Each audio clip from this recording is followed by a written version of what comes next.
And so now, the fire has quieted, the earth rests again. The people who once fled the mountain have returned, not to rebuild what was lost, but to remember it, to honor it, to carry it gently forward. What began as a simple village, tucked in the folds of Michoacán, became a legend told in ash and stone, a place where faith once filled the air like song, where rituals danced beneath candlelight, and where a single church built with hands, with hope, and with heart, refused to burn when the world around it did. In its silence, the church speaks louder than ever, not through miracles shouted from mountaintops, but through the quiet persistence of stone, through stories passed from grandmother to grandson, through footsteps carefully placed upon cooled lava, through the hands that still light candles, still whisper prayers, still listen. As you rest now, know this. There are places in this world that hold memory like breath, places that remember not just names and dates, but feeling. And if you listen closely, they'll remember you too. The story of San Juan Parangaricutiro isn't one of destruction. It's one of endurance, of sacred things that survive, of rituals that remain, of churches that still stand. Even in the fire, even in the ash, even now, good night. Return once more to the edge of the lava field, where jagged black stone stretches across the earth like a wound that never closed. The volcano Parícutin still sleeps quietly in the distance, its cone softened by time, and in the middle of it all, like a breath still held, stands what remains of San Juan Parangaricutiro, or more precisely, what refused to leave. The ruins of the church are weathered now. The lava that once burned so hot is cool, cracked and settled. Moss has taken root in the crevices. The wind moves more freely between the broken walls, but still, something clings to this place. Not just memory, not just stone, but presence. When you stand at the threshold of the old church, it doesn't feel like you're entering a ruin. It feels like you're being received. The open roof becomes a sky lantern, casting soft light onto the scorched altar. Birds perch in the corners where statues once stood. The thick, uneven floor of black rock isn't hostile. It's sacred. You don't walk here, you tread. What remains of San Juan is more than stone. It is story, it is ritual, and it is the strange, invisible way the land holds memory. You can feel it, even if you don't have the words for it. The people who once lived here say the land remembers, that it carries sound, scent, sorrow, and prayer. The Purépecha people, whose culture threads through this story like roots in volcanic soil, believe that every mountain and field is alive, and not in metaphor. In truth, they see spirit in stone, in tree bark, in the heat beneath the earth. And so, when they speak of the volcano, they don't speak only of destruction, they speak of awakening, of the earth stretching after centuries of silence, of the land testing its children, asking if they still remembered how to listen. Some say the people had forgotten to make offerings to the mountain. Others say the land was reminding them of its strength. But all agree, it was not random. It was part of a conversation far older than the village itself. After the eruption, that conversation deepened. In the new village, life eventually resumed. But something had shifted. The connection to the old land, to the buried village, remained. It wasn't just nostalgia, it was spiritual. The villagers didn't leave the past behind, they carried it with them, and they made sure their children would carry it too. In homes across Nuevo San Juan, there are photos of the church before the eruption. Tall and white and proud, its twin bell towers rising like arms in prayer. There are also photos of the church after, half consumed by lava, but still standing, surrounded by silence. These images are not simply historical records. They are relics, symbols of survival, proof that something endures when all else is lost. Every year, on the anniversary of the eruption, families return to the ruins. They don't come in great numbers, and there are no formal ceremonies. But the same quiet rituals always unfold. Candles are lit, prayers are murmured, and silence is shared. Some bring guitars and sing old hymns. Some walk barefoot across the lava as an act of humility. Children are told the story once more, not just what happened, but why it matters. Because the story of the church is not just about survival. It is about being remembered by each other, by history, and even by the land itself. There are villagers who swear that dreams brought them back here, dreams of the church glowing like gold in the night, dreams of voices rising from the stone, dreams of ancestors standing at the altar waiting to speak. Whether or not you believe in such things doesn't change the feeling you get when you visit. There is something here that listens. And maybe that's the quiet truth behind why this church matters. It is a place that receives. It receives sorrow, reverence, awe, grief, wonder, and stillness. It gives nothing back but silence, but the kind of silence that fills rather than empties.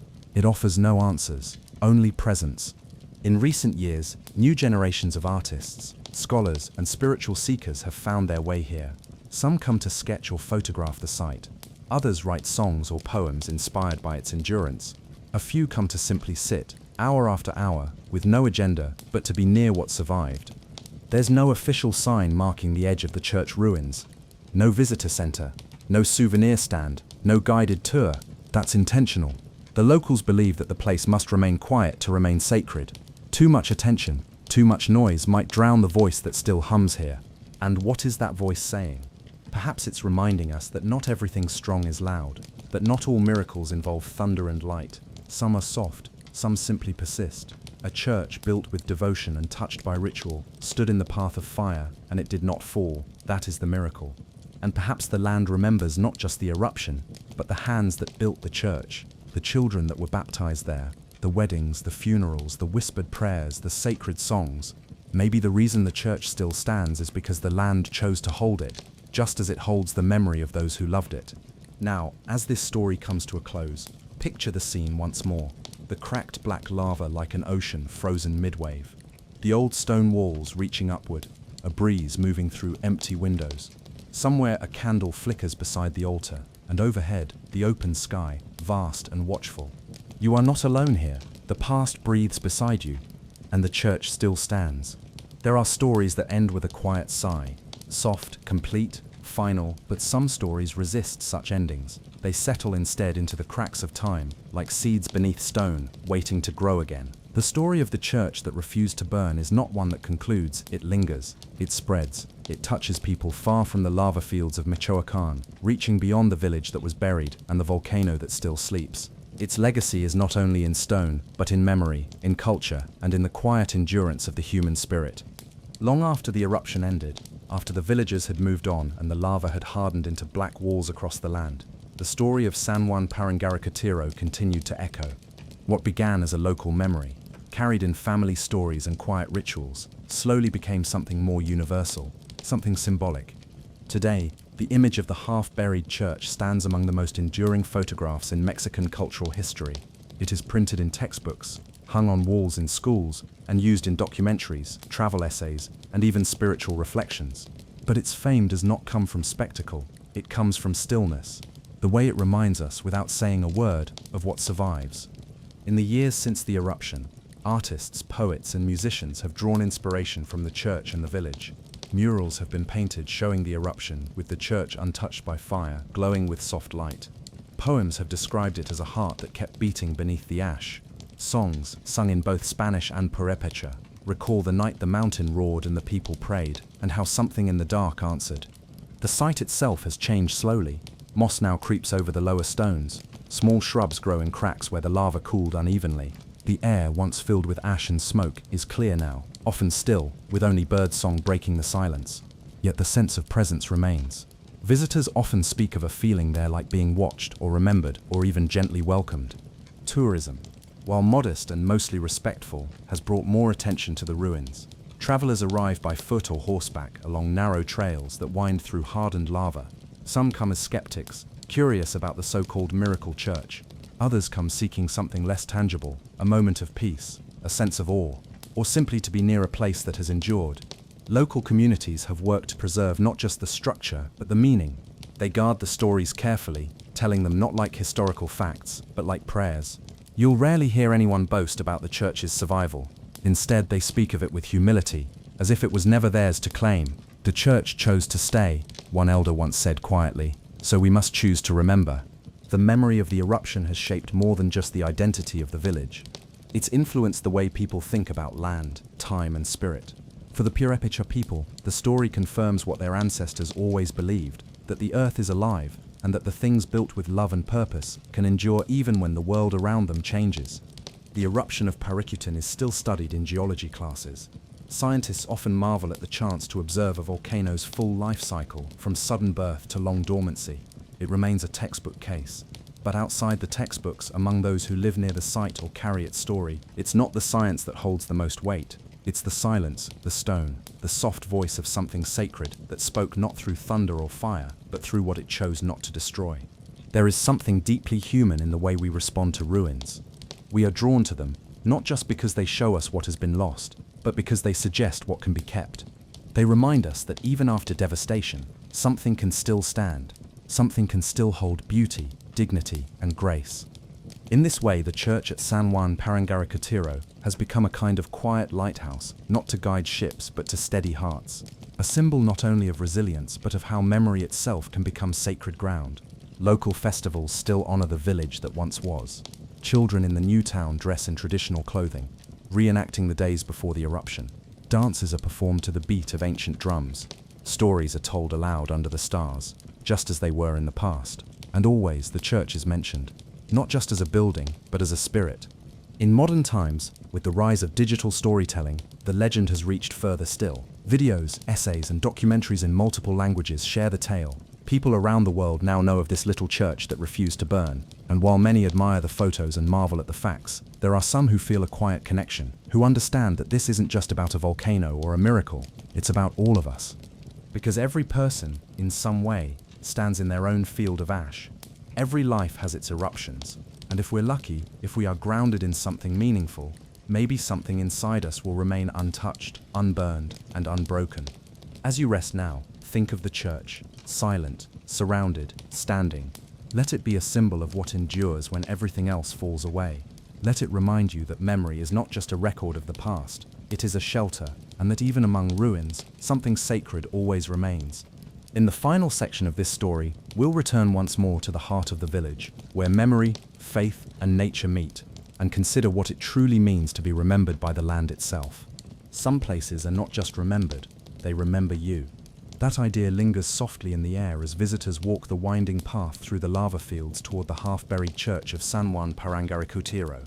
Surrounded by miles of dark volcanic stone, it stands there quietly, as if waiting, not for attention, not for crowds, but simply waiting for the next soul to arrive and listen.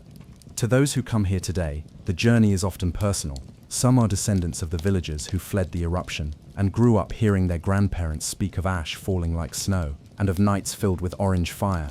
Others are travelers, drawn by curiosity, mysticism, or the strange poetic beauty of a place so defiant it refused to vanish. Whatever brings them, they often leave with more than they expected. From the first moment the ruins come into view, rising unexpectedly from the jagged black sea of cooled lava, something shifts. The tall stone bell tower juts upward, weathered but strong, and just beside it the fragmented walls stretch like ribs of a sleeping giant. There is no roof now, just the open sky, and yet the space within still feels enclosed, protected, sacred.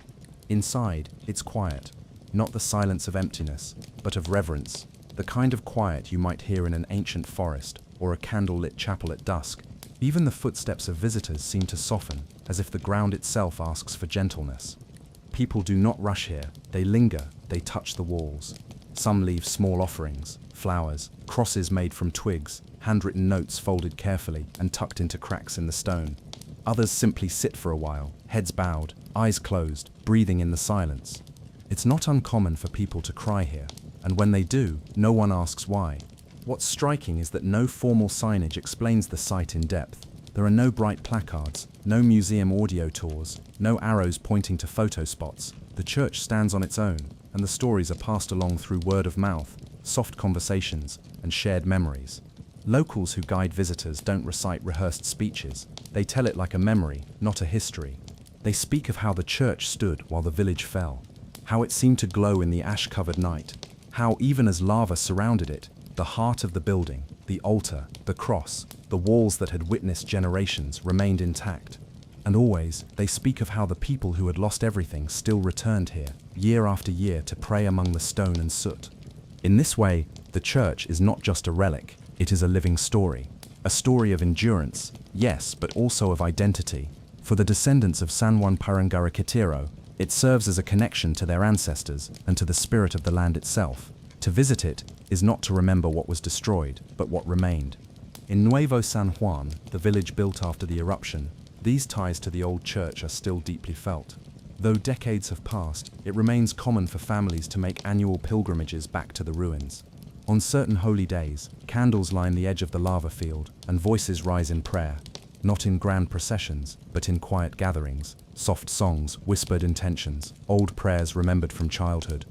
Local artisans craft wooden replicas of the church, painted in earth tones and set with tiny crosses. Elders keep stones taken from the church's foundations, wrapped in cloth, tucked into drawers like relics. School children are taught not just the science of the eruption, but the stories about the miracle, about the sacredness of place, and about what it means to belong to something that was almost lost. And yet the church doesn't belong only to the past. In many ways, it remains a symbol for the present, for endurance, for faith, for the quiet strength of rural life, and for the deep spiritual traditions of the Purépecha people. Because while much attention has been paid to the eruption and the church's survival, less is often said about the rituals that continue around it.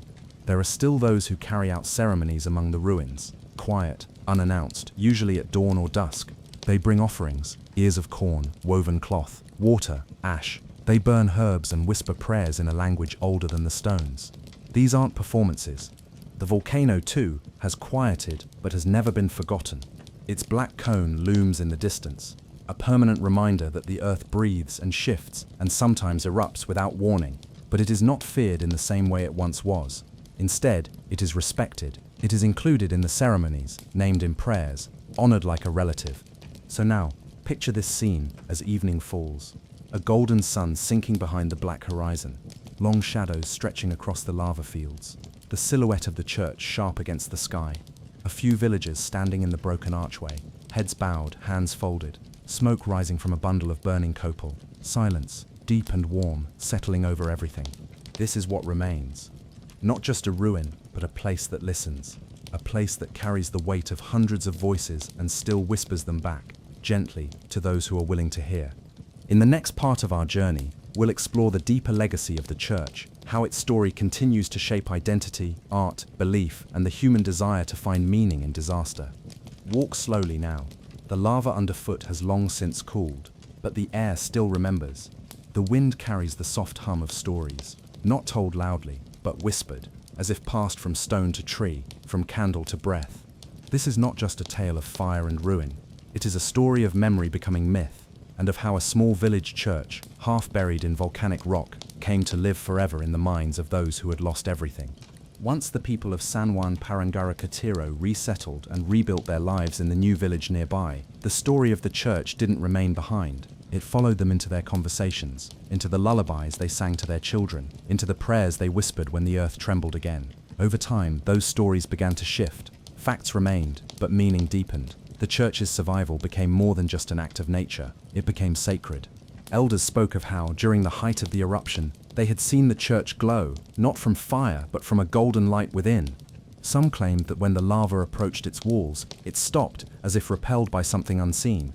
Others said they heard hymns coming from inside the building, even after it had been evacuated. These weren't meant as factual reports, but as reflections of awe. Truth, in a place like this, does not always wear the clothes of science. The myth of the unburned church grew with each telling, but it never lost its core, that something had protected it. Whether it was divine intervention, ancestral spirits, or the mountain itself showing mercy, everyone had their own version. What united all these beliefs was reverence. As the decades passed, the ruins became a pilgrimage site, not in the formal religious sense, but in a quieter, more intimate way. People came not only to see the church, but to feel it. They touched the lava, still rough and sharp in places, and placed their hands on the stone walls that had endured. Some cried, some prayed, some simply sat and listened. There were stories, too, of people having dreams before they visited. Dreams of a church floating on black seas, of ancestors pointing the way through smoke and ash, of music without source, heard only at the foot of the church's altar. Whether these stories were shared around kitchen tables, told by tour guides, or etched in travelers' journals, they added layers to the place, like mist weaving through the trees. Children who grew up hearing these tales carried them into adulthood. Some became storytellers themselves, passing down the myths to newer generations. Others became protectors of the site, working to preserve the ruins and ensure the stories were not forgotten or misused. Interestingly, the church also became a space where the line between indigenous tradition and Catholic faith blurred even further. For centuries, the Purépecha people had woven their ancestral beliefs into Christian practices. After the eruption, that weaving became tighter, more symbolic. The church wasn't just a Christian monument anymore. It was also seen as a vessel of older powers, guardians of earth, wind and fire, a sacred meeting point between worlds. In this way, the church became more than an artifact. It became a threshold. Visitors who come with open hearts often describe a feeling of weightless silence when they step into the shell of the church. The roof is gone, but the sky above feels like a dome. The altar is worn, but seems strangely whole. Light filters through broken windows in soft golden beams, as if time is paused there, not dead, just deeply resting. Some say the church offers healing, that to walk its perimeter is to let go of something heavy, that to kneel among the ash is to find clarity. There are no formal rituals left to guide them, but somehow, everyone seems to know what to do. Light a candle, speak softly, breathe deeply, let the silence answer you. In recent years, efforts to document and archive these stories have grown. Scholars have come with notebooks and microphones, but the villagers are careful. They know that sacred things can be broken by too much analysis. They share their stories, but they protect their mystery. Not everything needs to be explained. Some truths live best in the in-between. This is the great lesson of the church that refused to burn. That some places are not just remembered, they remember you. That some ruins are not broken, they're still speaking. And that some fires don't destroy, they reveal. As you rest now and let this part of the story settle, picture the church as it stands today, half buried in lava, yet impossibly alive. Wind passes gently through its empty windows. Moss grows along the stone. Birds nest in the cracks of its bell tower. And somewhere in the silence, if you listen closely, you might still hear the echo of a hymn.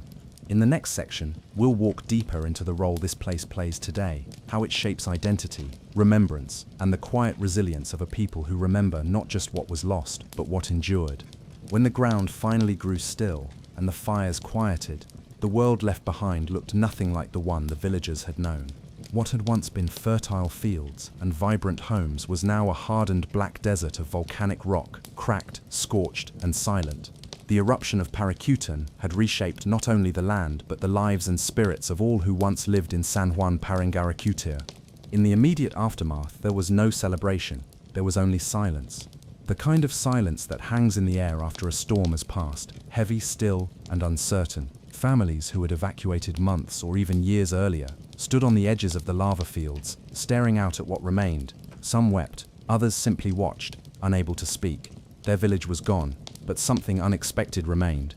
Rising from the hardened sea of black rock like an island in a storm, stood the church, or rather part of it. The steeple and sections of the walls had survived the lava's advance, protruding eerily from the basalt like the bones of a forgotten cathedral. The altar, buried beneath ash and cooled stone, remained intact beneath layers of darkness. It became clear that this was no ordinary ruin.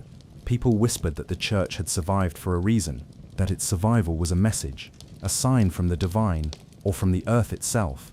In the eyes of many, it was sacred. Though the village could not be saved, the church became a beacon, a spiritual and cultural monument, drawing visitors not only from neighboring regions, but eventually from across the world. Pilgrims came to pray, scientists came to study, artists came to sketch and capture the strange beauty of this half-swallowed sanctuary. Meanwhile, the displaced villagers had to begin their lives again. Most resettled in a new town called Nuevo San Juan Parangaricutiro, just a few kilometers away, beyond the reach of the lava. The transition was not easy. The land was unfamiliar, and the sense of disconnection from their ancestral homes was profound. But the community remained strong, bound by shared memory, tradition, and the guiding presence of the church that had not burned. In this new town, traditions were not forgotten. The people continued to observe the same festivals, conduct the same rituals, and sing the same songs passed down for generations. But now, they also added new prayers, ones of survival, resilience, and gratitude for the strange miracle left behind in the ashes. Each year, many villagers returned to the ruins of the old church to hold ceremonies. They brought flowers and candles, placing them along the stone that still bore the heat of the earth's fury. These gatherings were quiet and reverent. Elders spoke in soft tones about the old village, telling stories to the younger generations so the memory would not fade. Scientists who visited the site offered logical explanations. They said the church had been built on slightly elevated ground, that the lava cooled before it could rise high enough to destroy the structure. They studied the flow paths and rock composition and mapped the movement of the eruption in meticulous detail. But for the villagers, the church's endurance wasn't about geology, it was about meaning. It had become a living symbol, a sign that while everything else could be taken, some things, faith, memory, and spirit, could remain untouched. In time, the story of the church spread. Documentaries, articles, and photographs brought international attention to the ruins. Some came seeking spiritual inspiration, Others came chasing mystery, but all left with a sense of awe, the kind that only silence and stone can evoke. Nature, too, slowly began to reclaim the scarred land. Small plants pushed their way through cracks in the lava. Wildflowers bloomed where ash had once fallen like snow. Birds returned to nest in the crevices of the church walls. Life was beginning again, just as it always does, slowly, quietly, persistently. The church ruins, now part of a protected area, stand as both a reminder and a lesson. They remind us that the earth is alive and powerful, and that our place upon it is always temporary. They teach us that resilience is not about resisting change, but about finding meaning within it. For the descendants of San Juan Parangaricutiro, the old church is not just a monument, it is part of them. It is where their grandparents were married, where their parents were baptized, where generations of joy and sorrow were held in shared spaces of ritual and faith. As we move forward in this story, let us carry with us the quiet power of that church. Let us walk gently across the lava fields in our minds, listening not just to the silence, but to the voices it holds. They are the voices of a people who endured fire and who found, in the ashes, a reason to believe again. In the next part, we will explore how these stories transformed into legends, and how myth, memory, and mystery became woven into the very stones of this sacred ruin. The earth began to tremble gently at first, a subtle whisper beneath the feet of San Juan Parangaricutiro's villagers. Those faint tremors soon grew louder, shaking the ground and rattling windows. The land itself seemed to be awakening from a deep slumber, stirring with a force both ancient and immense. On February 20th, 1943, the earth finally cracked open. What started as a small fissure in a farmer's field rapidly transformed into a towering column of smoke, ash, and fire. The birth of Parícutin volcano was sudden and fierce, a spectacle of nature's power that few could have imagined. For 9 long years, the volcano erupted. Its fiery breath reshaped the land, its molten lava swallowing everything in its path. Forests burned, rivers of molten rock flowed, and ash fell like grey snow, blanketing the village and its surroundings. The villagers watched with a mix of fear, awe, and disbelief as their home was slowly consumed. Crops died beneath the choking ash, and the air grew heavy with sulfur and smoke. Livestock fled or perished. Roads became impassable, and communication with neighboring areas grew difficult. Despite the devastation, many refused to leave immediately. Their deep ties to the land and the community anchored them. They believed in the power of faith and ritual to protect and guide them through the disaster.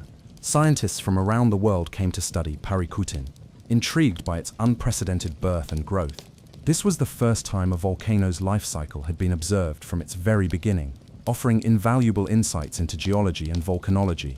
The eruption began with explosive bursts, sending ash columns high into the sky. Pyroclastic flows, fast-moving currents of hot gas and volcanic matter surged down the slopes, destroying everything in their path. Lava fountains and flows marked the landscape with rivers of glowing rock.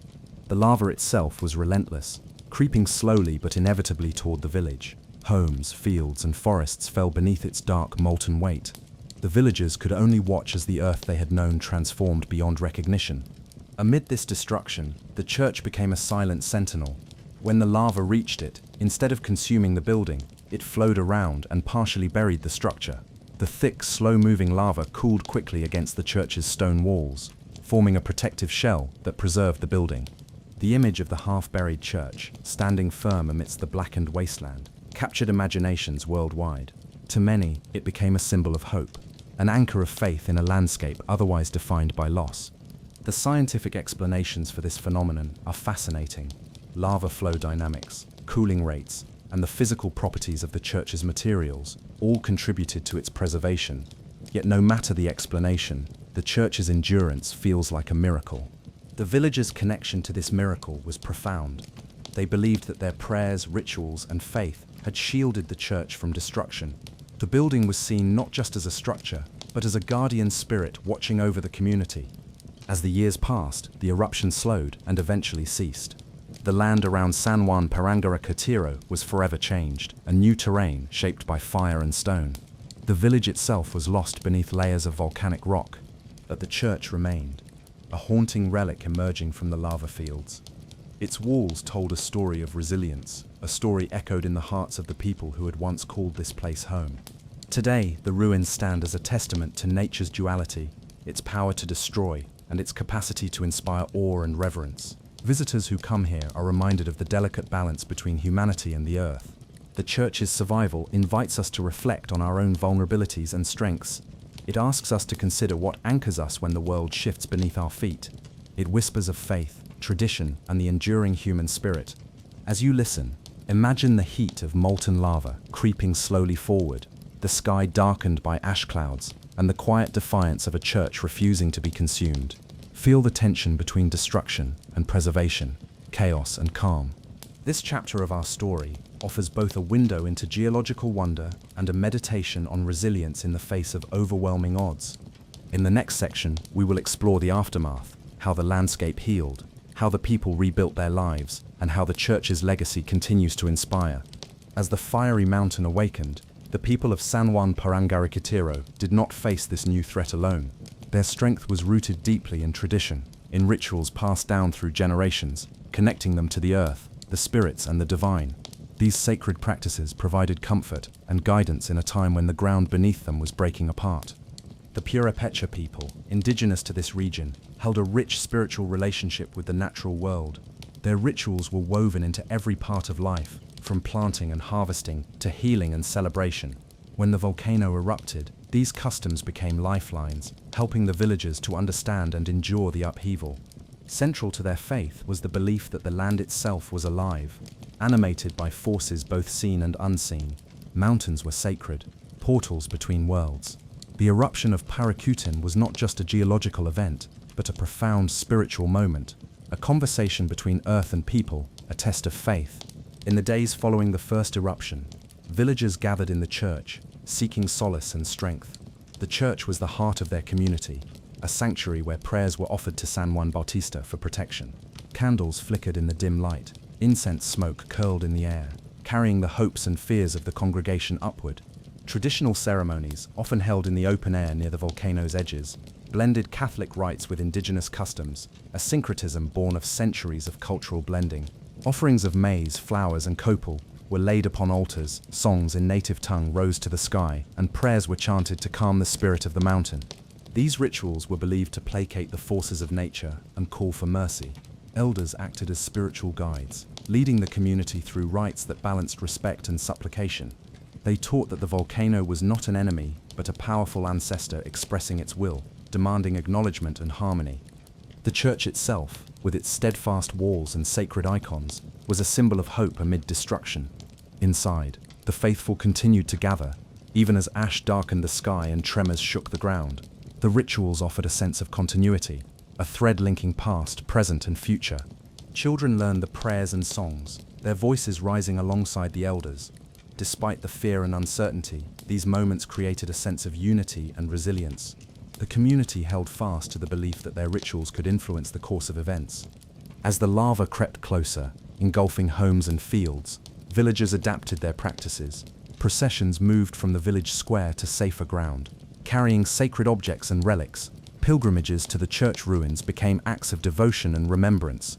The mixture of faith and nature created a unique cultural landscape, a place where human courage met the overwhelming forces of the earth. This spiritual landscape remains etched in memory and legend, passed down through stories and songs. Outside observers marveled at how the villagers maintained their traditions despite devastation. Anthropologists documented the ceremonies, noting how they embodied a deep understanding of the environment and a profound respect for the unseen. In time, the eruption slowed, and new land formed from the cooled lava. The church, half buried yet unbroken, became a pilgrimage site, a testament to faith's endurance. Visitors came not only to see the geological wonder, but to feel the sacred presence that seemed to linger among the ruins. Today, descendants of the original villagers continue to honor these rituals. Annual ceremonies commemorate the volcano's birth and the church's survival, blending history and spirituality. These events are quiet, reverent, and deeply moving, a living link to a past that shaped identity and place. As you listen, imagine the flickering candlelight inside the church, the whispered prayers carried by the breeze, and the sacred songs echoing across the ash-covered land. Feel the connection between earth and spirit, between destruction and hope. This story invites us to reflect on how humans find meaning and strength amid natural disaster. It reminds us that faith, tradition, and community are powerful forces that shape resilience. In the next section, we will explore the scientific perspective, the eruption itself, how it transformed the landscape, and the lasting impact on the environment and people. Welcome. Find a comfortable place, let your body relax, and prepare to journey with me into a story of resilience, mystery, and quiet miracles. This is a tale whispered through time, told softly by the winds that sweep across an ancient landscape. Listen with calm and ease, and allow these words to carry you gently, like the slow flow of lava that shaped a village and a church that refused to burn. Long before the earth trembled and the skies darkened, there was a small village nestled in the heart of Mexico's Michoacán region.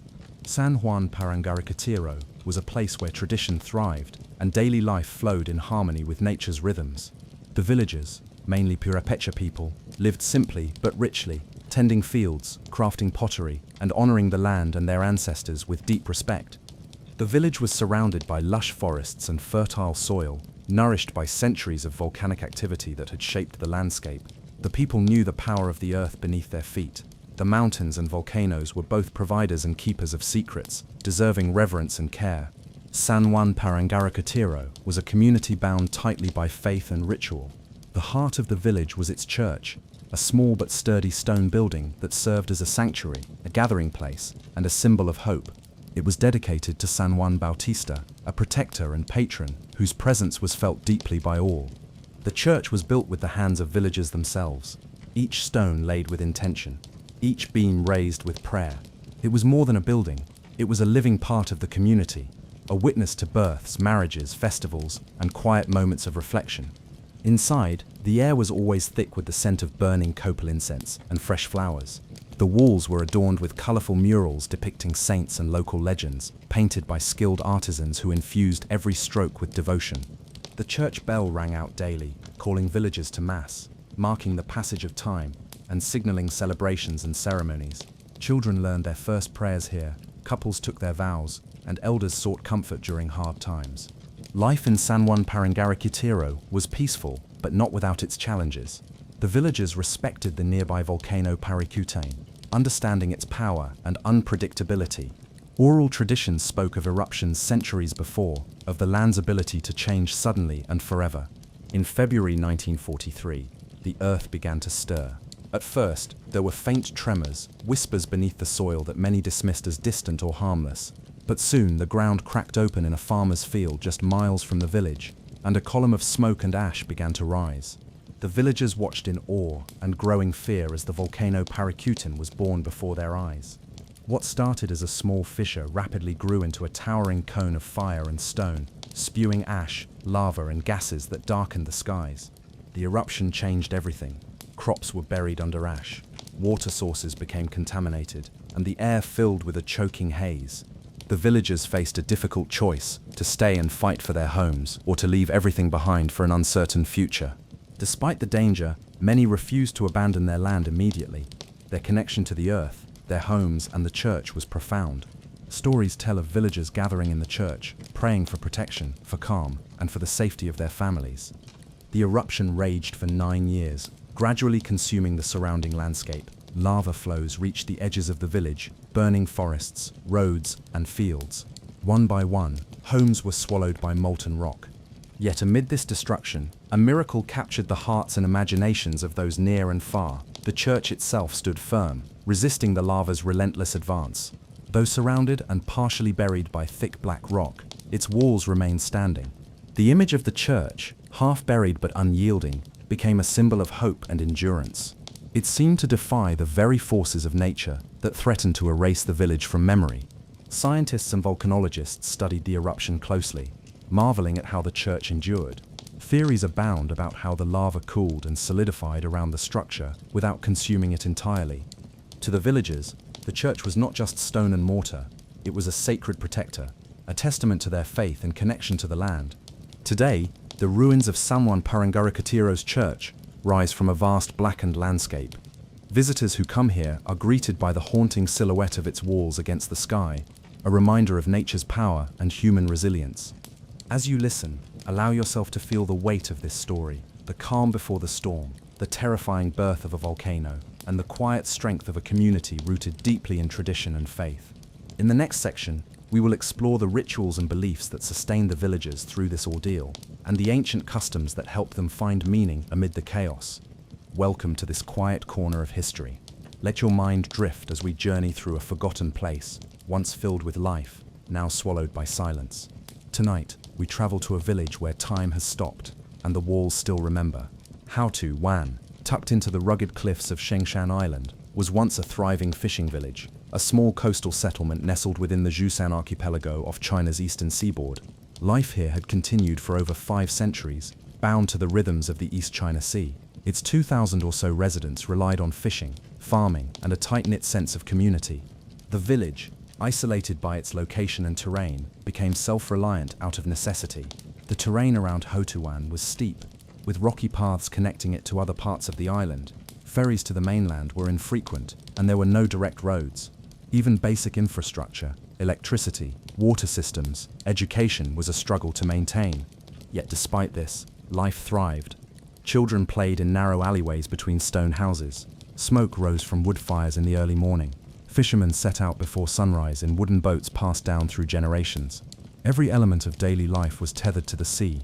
Tides determined sleep patterns, weather determined income, and the harvests from the water fed entire families.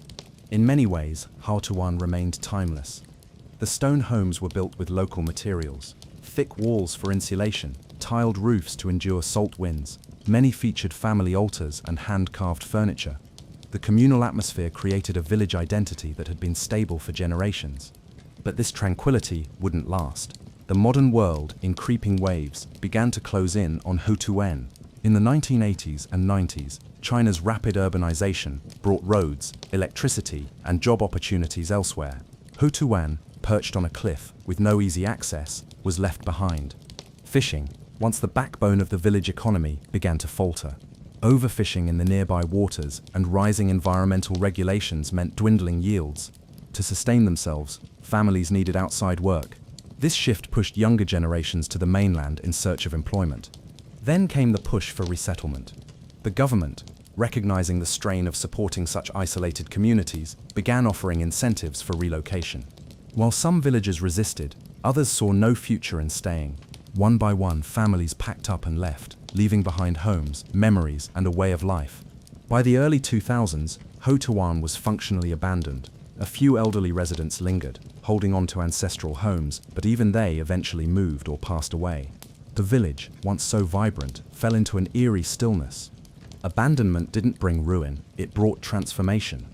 Within a few short years, the village began to disappear, not into rubble, but into green. Vines crept up the sides of stone homes, moss spread across tiled rooftops. Ivy flowed into open windows and down staircases like water.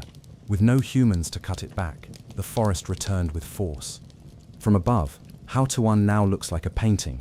Only the shape of the village remains, faint outlines of human architecture swallowed by vegetation. The trees and brush didn't destroy the homes, they covered them, preserved them under a living shroud. This surreal transformation turned Hotuan into a spectacle. Photographers discovered it first. Images of green-covered homes cascading down cliffside terrain went viral. Social media dubbed it the most beautiful abandoned village in the world. Tourists followed. At first, the visits were unofficial. Urban explorers scaling cliffs and slipping through old paths to see the place firsthand. Eventually, the local government embraced the attention. Wooden walkways were installed, and limited tours were approved, though much of the village remains untouched and treacherous. Despite its newfound fame, Hotuan remains a fragile, quiet place. The structures still stand, but they are slowly collapsing beneath the weight of nature. Visitors are warned not to enter homes, roofs have caved in, and wildlife has reclaimed corners of the town. Silence is broken only by birdsong and wind. Yet within that silence lies something more profound, traces of human life. In one home, a pair of shoes still rests by the doorway. In another, a red paper decoration, likely from a long-past spring festival, clings to the wall. A rusted bicycle lies half-buried in vines. These remnants offer a strange intimacy. Unlike ruins lost to war or natural disaster, Hotuan was simply left. The village wasn't destroyed, it was surrendered. Former residents occasionally return. Some visit during holidays to pay respects at family shrines. Others bring their children, pointing out which house was theirs, which path led to school, which cove once held fishing nets. They describe it as both comforting and heartbreaking, a home preserved in green silence. In recent years, the village has inspired artists, writers, and conservationists. It has become a symbol not just of abandonment, but of balance between human life and the natural world. In Hutuan, nature didn't reclaim land in violence. It reclaimed it in stillness, in softness, and in time. No longer a place to live, it is now a place to remember. When you look at Hutuan today, wrapped in ivy and silent as the tide, it's easy to imagine that time simply stopped here. But that silence came with a cost. To understand the full story of this forgotten place, you have to understand the very thing that shaped it: isolation. From the beginning, Hutuan was cut off, not by intention, but by geography. The village is perched on the far northeastern edge of Shengshan Island, one of the easternmost points in all of China. The terrain here is wild and steep, with cliffs rising sharply from the sea and narrow footpaths winding through hills. There were no paved roads, there were no direct ferry routes to the mainland. The only way in or out was a long, precarious journey by boat, by foot, or by sheer persistence. That isolation protected the village in some ways. For centuries, it allowed Hutuan to exist largely untouched by outside influence. Tradition stayed strong. Families passed down their homes, their fishing techniques, even their dialects, generation after generation. There were no tourists, no highways, no factories, just ocean wind and the slow rhythm of coastal life. But in the 20th century, isolation stopped being a strength. As China modernized, other towns and cities gained new infrastructure: schools, hospitals, electricity, internet. Hutuan did not. Its cliffs made development expensive and difficult. The island's population began to shift inward, toward more accessible ports and flatter ground, and Hutuan, left clinging to its hillside, began to fall behind. Daily life became harder. Young people had to leave to attend school.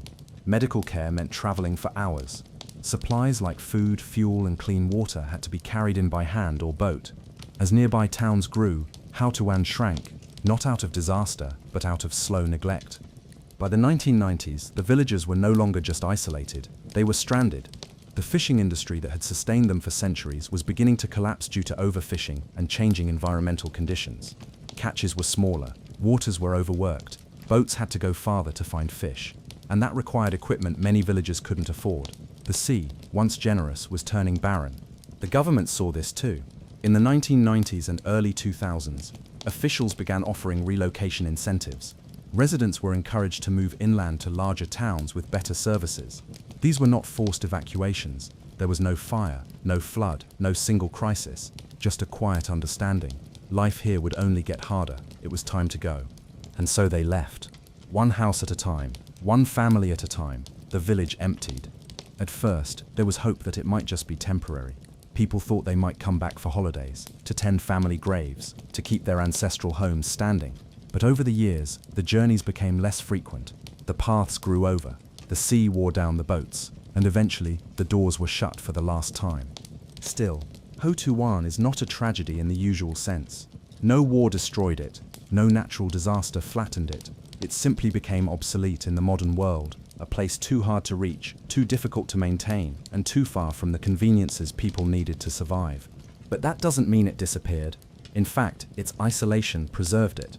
While many other abandoned places were looted or torn down, Hutuan was too remote for that. Its buildings remain remarkably intact. The furniture, the staircases, the doorways, they're still there, buried under vines but not erased. It's as if the village was pressed into a kind of botanical amber, and within that preservation lies something rare, an unfiltered memory of how life once was. Unlike modern ruins, Hutuan wasn't consumed by fire or flood. It was consumed by silence, and that silence has a weight to it. Visitors who make the journey today speak of a strange atmosphere, not eerie, but sacred. The wind moves through hollow houses, like breath. Trees have grown up through courtyards. Stone walls are cracked but standing, and in places where laughter once echoed, there is now only the rustle of leaves. Some call it peaceful, others call it sad, but everyone agrees. It feels like stepping into a memory, one that doesn't want to be disturbed. For the few former residents who return, the experience is bittersweet. They see their childhood homes overtaken by nature. They walk past the school they once attended, now choked with vines. They remember neighbors who are now scattered across the country, or gone entirely, and yet they often describe a sense of pride that the village has become something beautiful, even in its emptiness. Houtuan's isolation, once its downfall, is now its guardian. It protects the ruins from crowds, from commercialization, from noise, and in that quiet, the village continues. Not alive, but not entirely dead either, just waiting, watching, enduring. In the next section, we'll explore what Houtuan has come to symbolize, not just as a physical space, but as a story about change, memory, and the quiet resilience of forgotten places. The future of a place like Houtuan doesn't unfold like it would in a city. There are no plans for expansion, no skyscrapers to build, no factories to revive. There's no ticking clock demanding progress. Instead, its future feels as slow and winding as the overgrown trails that crisscross the hillside. And that, in many ways, is exactly what makes it special. Houtuan is not a site of grand ambition. It's a space that invites quiet. It asks nothing from the world except to be left in peace. Yet as more people discover it, there is a growing tension between preservation and exposure. What happens when a forgotten place is suddenly remembered by the world? Already Houtuan is changing. The soft flow of curious visitors, drawn in by photographs and drone videos, has begun to leave a mark. Footpaths have widened. Plants near the main trail have worn down underfoot. Some walls, weakened by time, lean just a bit more each year. Vines are resilient, but the weight of attention is heavy. That's why the local government is walking a careful line. Instead of fully opening the village as a major tourist destination, authorities have implemented controlled access policies. A few lookout points and observation decks have been built, modest structures made of wood that blend with the landscape. These give visitors a view of the village without encouraging wandering too deep into it. There are no restaurants, no hotels, no gift shops. The silence remains unbroken, except for the occasional voice in the distance or the shutter click of a camera. But even that kind of attention, while minimal, must be managed with care. Conservationists have warned that if tourism increases too quickly, the ecosystem that now thrives in Houtuan could be damaged. Ivy could be stripped away, soil compacted, animals scared off. Too many footsteps, too many hands, too many curious explorers entering fragile buildings could collapse what time and weather have preserved. The irony is clear. In trying to experience the untouched, we risk touching too much. This is why preservation efforts here look different. There are no grand restorations, no attempts to return the village to its former state. Instead, the goal is to let it stay wild, to let nature continue what it has started, slowly, without interference. And while tourism is one factor shaping the future, so too are the memories of those who once lived there. Elders who left the village decades ago still speak of it with warmth. Many of them have voiced a desire for Houtuan to remain as it is, not rebuilt, not revived, but remembered. A kind of living shrine to a past that, while no longer practical, still matters. Some families have even asked that their ancestral homes be left untouched, not renovated or modernized, but left in their green wrapping as they would have wanted. The village, they believe, is now a part of the forest. It belongs to the hills and the wind as much as it once belonged to them. A few younger residents of Shengshan Island have expressed interest in creating a small memorial space, not a museum, but a place to document stories, photographs, and names of those who once called the village home. But they too want it to be quiet, low impact, nothing flashy, just a small place to sit and remember. And then, of course, there is time. Time is the truest caretaker here. Every season, the vines grow thicker, the rooftops sag a little more, some staircases collapse, some doorways vanish beneath the green. In another decade, even more of Houtuan will likely fade from view, but that doesn't mean it will be forgotten. Already, the village lives in a strange space between physical and symbolic. It exists in memory, in photographs, in the imaginations of those who've never even been there. It has become a story, a lesson, a soft voice reminding us of how easily things can be lost and how quietly they can endure. Perhaps that is its true future, not as a destination, but as a reflection of change, of the way people move and landscapes shift, of how quickly we outgrow what once sustained us, and how rarely we return. For those listening to this story tonight, far from that quiet hillside, you don't need to see Houtuan to feel what it means. The story is simple but powerful. A village was built, a community thrived, time passed, needs changed, people left, and nature came home. There was no great tragedy, no villain, just time. And sometimes, that's the most haunting part of all. So now, as the final moments of this story drift over you, allow yourself to imagine it one last time. The narrow alleyways, wrapped in green, the stone homes with windows wide open to the sea, the silence, soft and total, And above it all, the sound of wind brushing against leaves that grow, slowly, where footsteps used to fall. Houtuan is no longer a place where people live, but it remains alive in another way. In memory, in mystery, and tonight, maybe, in your dreams. If you were to visit Houtuan today, your journey would begin long before you ever reach the village itself. The closest city is Shanghai, but Shengshan Island, where Houtuan rests, lies far to the southeast, surrounded by the restless waves of the East China Sea. After a train or car ride to the coastal city of Ningbo, you'd board a ferry. The ferry cuts across open water and passes through the scattered isles of the Zhoushan archipelago. Finally, you'd reach Shengshan, quiet, green, and steeped in sea mist. From there, the last leg of the journey is done on foot.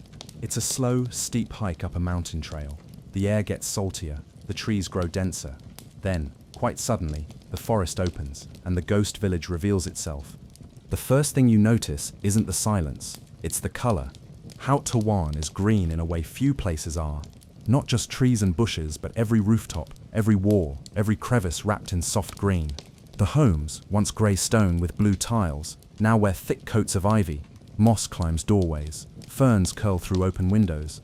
Even the narrow stone staircases are coated in a layer of emerald velvet. It doesn't feel like nature invaded. It feels like nature was always here, waiting. The structures are remarkably intact.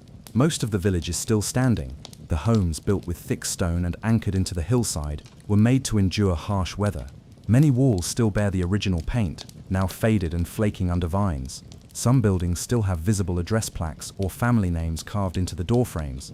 You walk carefully here, not just because the paths are steep and uneven, but because the place feels delicate. It feels like a memory you might step through if you move too fast.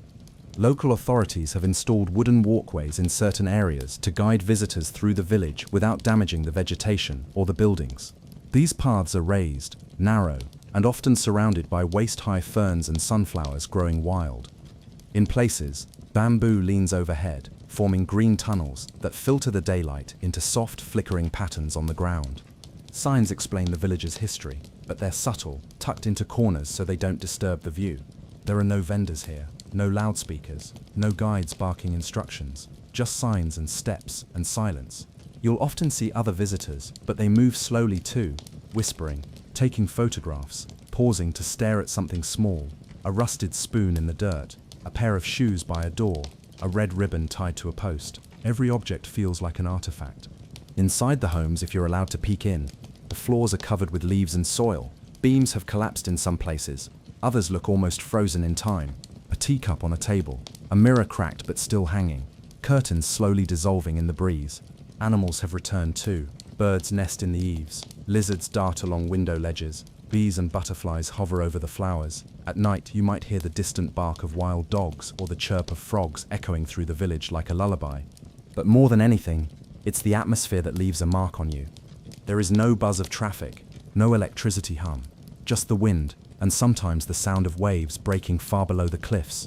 Many describe the feeling as peaceful, others call it sacred, and a few admit that it's haunting, not because it feels threatening, but because it makes you think of your own life, your own home, what it might look like decades after you leave. The government has taken a surprisingly light-handed approach to preservation.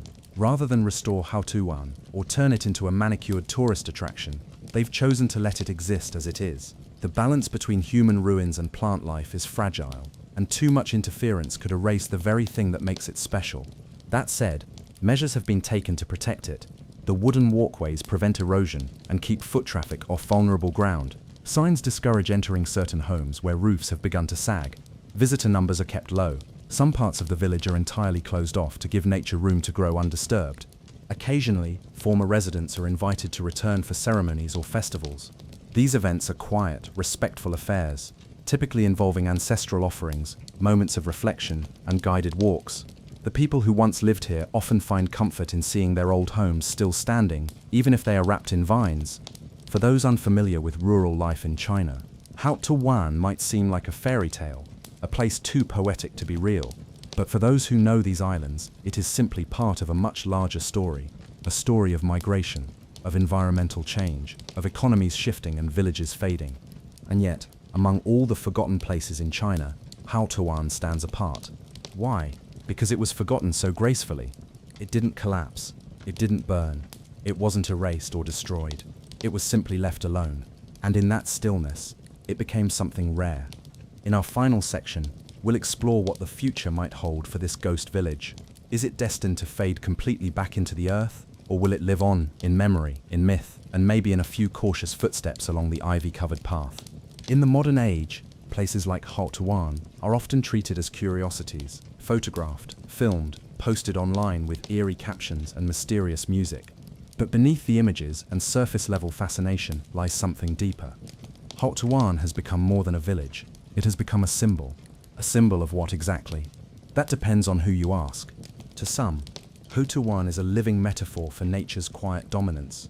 In an era defined by urban sprawl, pollution, and human expansion, the village stands as proof that no matter how permanent our buildings may seem, they are only ever temporary guests on the land. When we leave, even for a short time, nature doesn't wait. It doesn't ask permission. It returns, soft and slow, like mist creeping down a hill.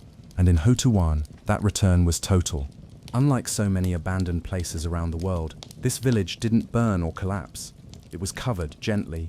Every roof is blanketed in moss. Ivy flows like water through shattered windows. Bushes bloom where children once played. Trees rise from kitchen floors. The result is surreal. Not the harsh decay of a ruin, but a fusion of past and present, man-made and wild. It's not destruction, it's transformation. Artists have been drawn to this image. Painters, poets, and filmmakers have interpreted Houtuan as a kind of post-human Eden. It appears in documentaries and photo exhibitions, often framed as a warning about climate change or rural decline. But the most powerful interpretation doesn't come from outsiders. It comes from those who once lived there. Former residents don't describe the village as cursed or haunted. They describe it as sleeping. They don't mourn its collapse, they respect its endurance. Many speak of the land with affection, not regret. They remember harvesting seaweed, playing on the beach, and hiking the steep paths between homes. Some believe the greenery that has overtaken their village isn't a sign of loss, but of rebirth. A natural evolution. One man, a fisherman who grew up in Houtuan in the 1960s, returned after 20 years to find his family's home hidden beneath vines. He didn't cry, he smiled. He said it looked peaceful, like the village was being cared for by the earth itself. This perception that nature isn't the enemy, but a guardian, is at the heart of Houtuan's modern myth. Of course, not everyone sees it that way. Some urban explorers and influencers visit for spectacle. They want haunting drone shots, overgrown staircases, strange angles. To them, the village is a background, a momentary thrill. But even those visitors often leave with more than they expected, because Houtuan doesn't shout, it whispers. Its power lies not in what's gone, but in what remains. A bowl still resting on a windowsill, a door left ajar, a set of stairs leading nowhere. These fragments are quiet, but they speak. They tell you that people lived here, laughed here, ached here, and then moved on. This emotional weight is what sets Houtuan apart from so many abandoned places. It isn't terrifying, it isn't tragic, it's tender. There's also something universally relatable about its story. Many people, especially in rural areas around the world, know what it's like to watch a town fade, jobs disappear, schools close, children leave and don't return. Houtuan is just one example of a global pattern, one that continues today. And yet there's something oddly comforting in knowing that the village wasn't erased. It still stands, cloaked in green, whispering reminders to those who listen.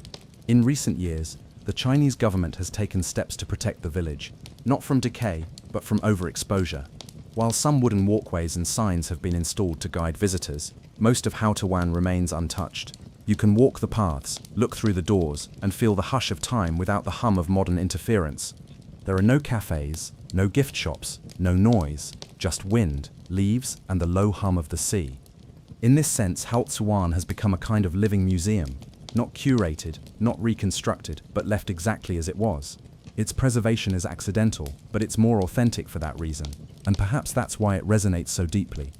Because in a world obsessed with progress and speed, here is a place that has surrendered to stillness. Here is a village that doesn't try to be remembered, but simply endures. Visitors often say that time feels different in Houtuan. Minutes stretch into hours. Sound seems to travel slower. Every step feels like it carries weight, not because of fear, but because of reverence. You find yourself moving gently, whispering without meaning to, as if speaking too loudly might disturb something sacred. And maybe that's the true essence of the village, a reverence for the ordinary. Not everything has to be preserved in glass cases. Not every ruin needs to be rebuilt. Sometimes, letting go is a kind of honoring, and in letting Hotuan go, its people may have created something more lasting than they ever imagined. In the next part of our journey, we'll travel deeper into the present and future of Hotuan. What's being done to protect it? What stories are still hidden beneath the vines? And what does this ghost village say about the world we're building today? If a building could whisper, Hauska Castle would do so in echoes. Soft, slow echoes that stretch through stone halls and spiral staircases, never quite reaching their end. Visitors say it feels as though the walls hold memories, not memories of life, but of waiting for something to return, or something to escape. What's especially strange about Hauska is how it resists easy categorization. Most castles were built for one of a few purposes: military defense, noble residence, or administration. But Hauska seems to defy all three. There are no strategic elements that make it suited for warfare. It was never the seat of a powerful family, and as best historians can tell, it didn't serve any real administrative purpose for the crown. Its very location seems like a statement of isolation. No rivers, no towns, no royal roads, no mines, no trade. Hauska sits in nowhere, not just physically, but spiritually. It's as though the castle was never meant to connect to the world around it, but rather to stand apart, like a scar that won't fade, or a lid placed firmly on top of something that should never have been uncovered. Over time, the legends only grew. Locals refused to go near it. The surrounding forest became known for strange sightings, ghostly figures, winged creatures, voices in the night. Some even reported odd time distortions, losing track of hours, or arriving at the castle faster than seemed possible. And the chapel, the room built directly over the pit, became the epicenter of these fears. Dark, narrow, and cold, the chapel feels more like a tomb than a place of worship. The floor, legend says, is sealed with thick stone slabs meant to trap the abyss below. But it's not just the floor. Look at the walls, and you'll find murals unlike any other in the region. Medieval frescoes that depict not biblical stories, but strange creatures with animal heads, humans in torment, and hybrid beasts holding weapons. One image in particular stands out: a half-human, half-horse creature aiming a bow with the left hand. In medieval Europe, this was deeply unusual.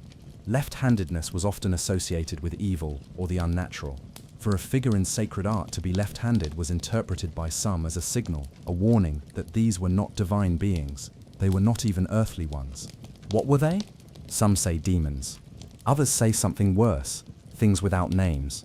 Over the centuries, monks were said to have maintained the chapel, but even they reportedly kept their distance, praying outside rather than within. And stories passed down through generations spoke of strange happenings, sudden illness, hallucinations, violent dreams among those who stayed too long. Despite this, or perhaps because of it, Hauska became a magnet for curiosity. In the 19th century, as Europe experienced a revival of interest in folklore and the occult, the castle was visited by scholars, writers, and occultists. Some came to study, others came to perform rituals. One particularly mysterious guest was a poet named Karel Hynek Mácha, who allegedly spent time near Hauska in the early 1800s. Though most of his writings don't directly reference the castle, there are subtle nods to a place of haunting silence, where the forest hums under stone and the earth dreams of fire.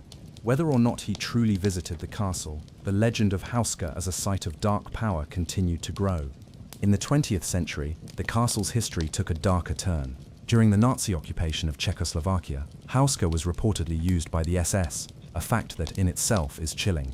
The Nazis were known to be obsessed with the occult, and they had a particular interest in places believed to be thin, locations where the veil between worlds might be weaker. To this day, no one fully knows what the SS did inside Hauska, but there are reports of sealed rooms, strange symbols etched into walls, and experimental research conducted in secret. Some say screams were heard from deep inside during those years. Others claim the pit itself was uncovered once again.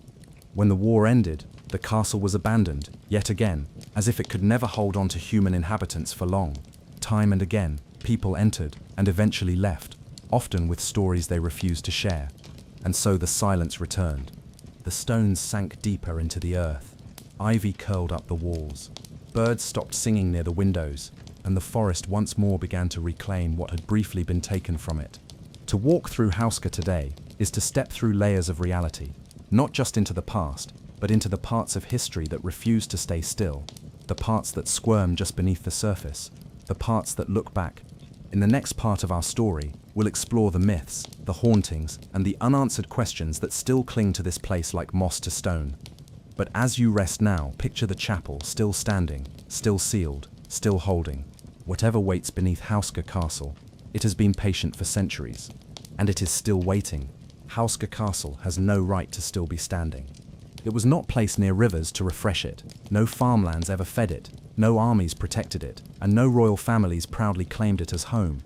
Yet it remains perched in the woods, a shape in the mist, as if held in place not by stone and mortar, but by purpose. Over the centuries, it should have crumbled. It should have collapsed like so many forgotten places do, left to rot under ivy and rain. But Hauska didn't. It aged, it wore down, but it never surrendered. And for many who've stood beneath its grey towers, that's the final mystery. Not what waits beneath it, but why it refuses to go away. Castles are often reborn as museums, wedding venues, hotels, or ruins with storybook charm. But Hauska resists all of that. It does not welcome you. It allows you. In recent decades, caretakers have attempted to preserve it, repairing roofs, stabilizing walls, opening it to tours. But even then, it remains distant, like it's participating in the present, only reluctantly. Unlike other historic sites, it has no grand moments to retell. There were no royal declarations signed here, no great love stories, no epic betrayals, just stone, cold and watching. Yet tourists come anyway. They walk its corridors. They look out the windows that were never meant to open. They stand in the chapel where nothing grows and nothing echoes, and when they leave, they often say the same thing. That Hauska doesn't feel like a place where things happened. It feels like a place where something is still happening. There's a weight to it, a presence. And not just in the legends, but in the structure itself. Architects have commented on the castle's strange angles, the asymmetrical walls, the narrow passageways that lead nowhere. The layout doesn't make sense. Rooms seem arranged not for people, but for containment. It's as if the castle wasn't designed to be lived in, but to watch over something. And even its decay follows odd rules. In areas where the stone should be crumbling, it holds firm. Where ivy should overtake the walls, it stops short. Where light should pour in, it remains dim. And always, the chapel at the center. Unchanged, untouched, still built directly over the spot the legends called the gateway, still sealed. What keeps it standing? Maybe it's simple luck, good stone, careful maintenance, or maybe it's something deeper, something no one fully understands. A kind of pact between structure and earth, a balance, a warning. Many places like Hauska have vanished, lost to time, lost to silence. But this one won't. It holds itself together. Some say it's because the job isn't finished, that whatever it was built to guard still stirs beneath. Others say it's the castle itself that holds the secret, not what's underneath, but the stones, the placement, the very act of building something where something was never meant to be. In a world that often erases its mysteries, Hauska endures as a quiet rebellion. It doesn't shout to be remembered. It just never allows itself to be forgotten. So what are we left with? Not proof, not records, not clear answers, but a feeling, a presence, a castle in the woods that no one asked for, built on a hole that no one wanted, still standing long after its story should have ended. And maybe that's the lesson Hauska leaves us with, that some things, no matter how buried, refuse to stay gone. That belief, fear, and memory can anchor a place long after maps erase it. And that silence isn't always empty, it's waiting. So if you ever find yourself in the forests of northern Bohemia, and you come across a castle that rises unexpectedly from the trees, quiet, weathered, watching, don't expect to find answers inside, but do expect to feel something. And if the wind picks up as you walk past the chapel, if the stone beneath your feet feels just a little warmer than it should, if the birds stop singing as you near the walls, just remember what they say. This castle was never meant to keep people out. It was built to keep something else in. Sleep well. And if Hauska stays with you, you're not the first. Before Hauska was stone and mortar, before legends of monks and monsters, before any written history of the castle appeared, there was already a story being told here, not in words, but in belief. Because long before Ottokar II ordered a fortress to be built atop a hole in the earth, The people of Bohemia already feared something beneath their feet. And that fear, the idea that there are places on Earth where the ground thins and the world beneath peers through, is ancient. To understand the full mystery of Hauska Castle, we must step even further back, beyond architecture and politics, into the shared mythology of the underworld that existed across civilizations. The concept of a gateway to hell isn't unique to medieval Bohemia. In fact, many cultures across time and space believed there were literal locations where the boundary between the world of the living and the dead, or something else entirely, was dangerously thin. The Greeks had Hades, and they believed the entrance to it was physical. One site often identified was a cave at Cape Tainaron in southern Greece, where legend said souls passed through after death. To the Romans, there were similar portals, volcanic fissures and steaming lakes like Lake Avernus, believed to be entrances to the underworld. The vapors, the strange stillness, the way birds avoided the area, all signs of its unnatural role. In Norse mythology, the underworld Helheim could be reached by descending deep beneath the earth, a dark realm ruled by the goddess Hel, where the souls of the unworthy would reside, far from Valhalla. And even older, in Sumerian myth, the goddess Inanna descends into the underworld through a series of 7 gates, shedding part of herself with each level, until she stands naked in a place where no sound reaches, and from which none return unchanged. What do these stories share?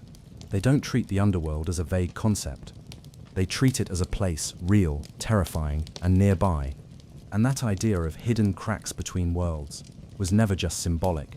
People feared actual locations that pulsed with something wrong, places where logic broke down, where animals fled, where the air turned strange. So when villagers in Bohemia centuries ago found a deep, gaping fissure in the ground that never seemed to end, it's not surprising what they believed. They said it was a wound in the world, a place where things crawled out, where screams echoed back from no bottom, where even the birds refused to fly overhead. And they weren't alone. Across Europe, folklore speaks of similar places. In Wales, there's talk of Anwen, a hidden kingdom beneath the earth. In Germany, travelers spoke of caves that breathed in the winter, exhaling mist and rot. In Slavic folklore, which would have shaped early Bohemian beliefs, there's a recurring figure, the Chort, a dark spirit that lives underground, emerging through cracks to torment humans. Some scholars believe the pit beneath Hauska may have been the site of pre-Christian rituals, an ancient sacred site long before any castle was built.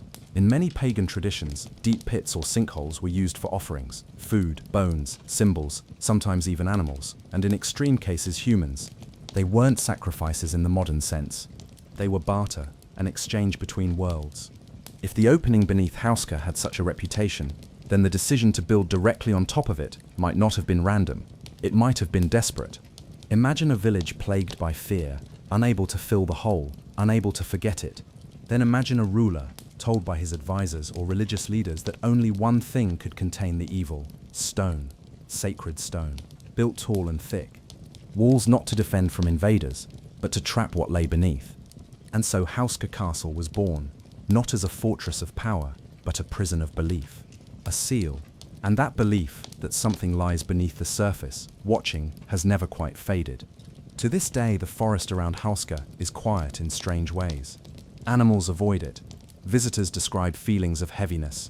And though many walk its halls without seeing a single ghost or hearing a single whisper, they leave with the sense that they were not the ones doing the watching. This isn't uncommon for supposed thin places, areas where the veil is believed to wear down. The idea is not always that a spirit reaches through, but that a part of you stays behind, that a thread of your presence is now tied to a place that lives in between. And perhaps that's what keeps people returning to Hauska. Not because they expect answers, but because the silence there feels full of memory, of others who've stood in the same place, hearing nothing, but somehow knowing they weren't alone. In our final section, we'll return to the present, to the strange resilience of Hauska Castle itself, a structure that refuses to decay, a ruin that won't collapse, a story that refuses to end. But for now, breathe slowly, let the forest settle, and listen to the earth, not for sound, but for feeling. For centuries, Hauska Castle has stood not as a place to live, but as a mystery to solve, and for just as long, people have tried. Some with candles, some with rituals, others with cameras and notebooks.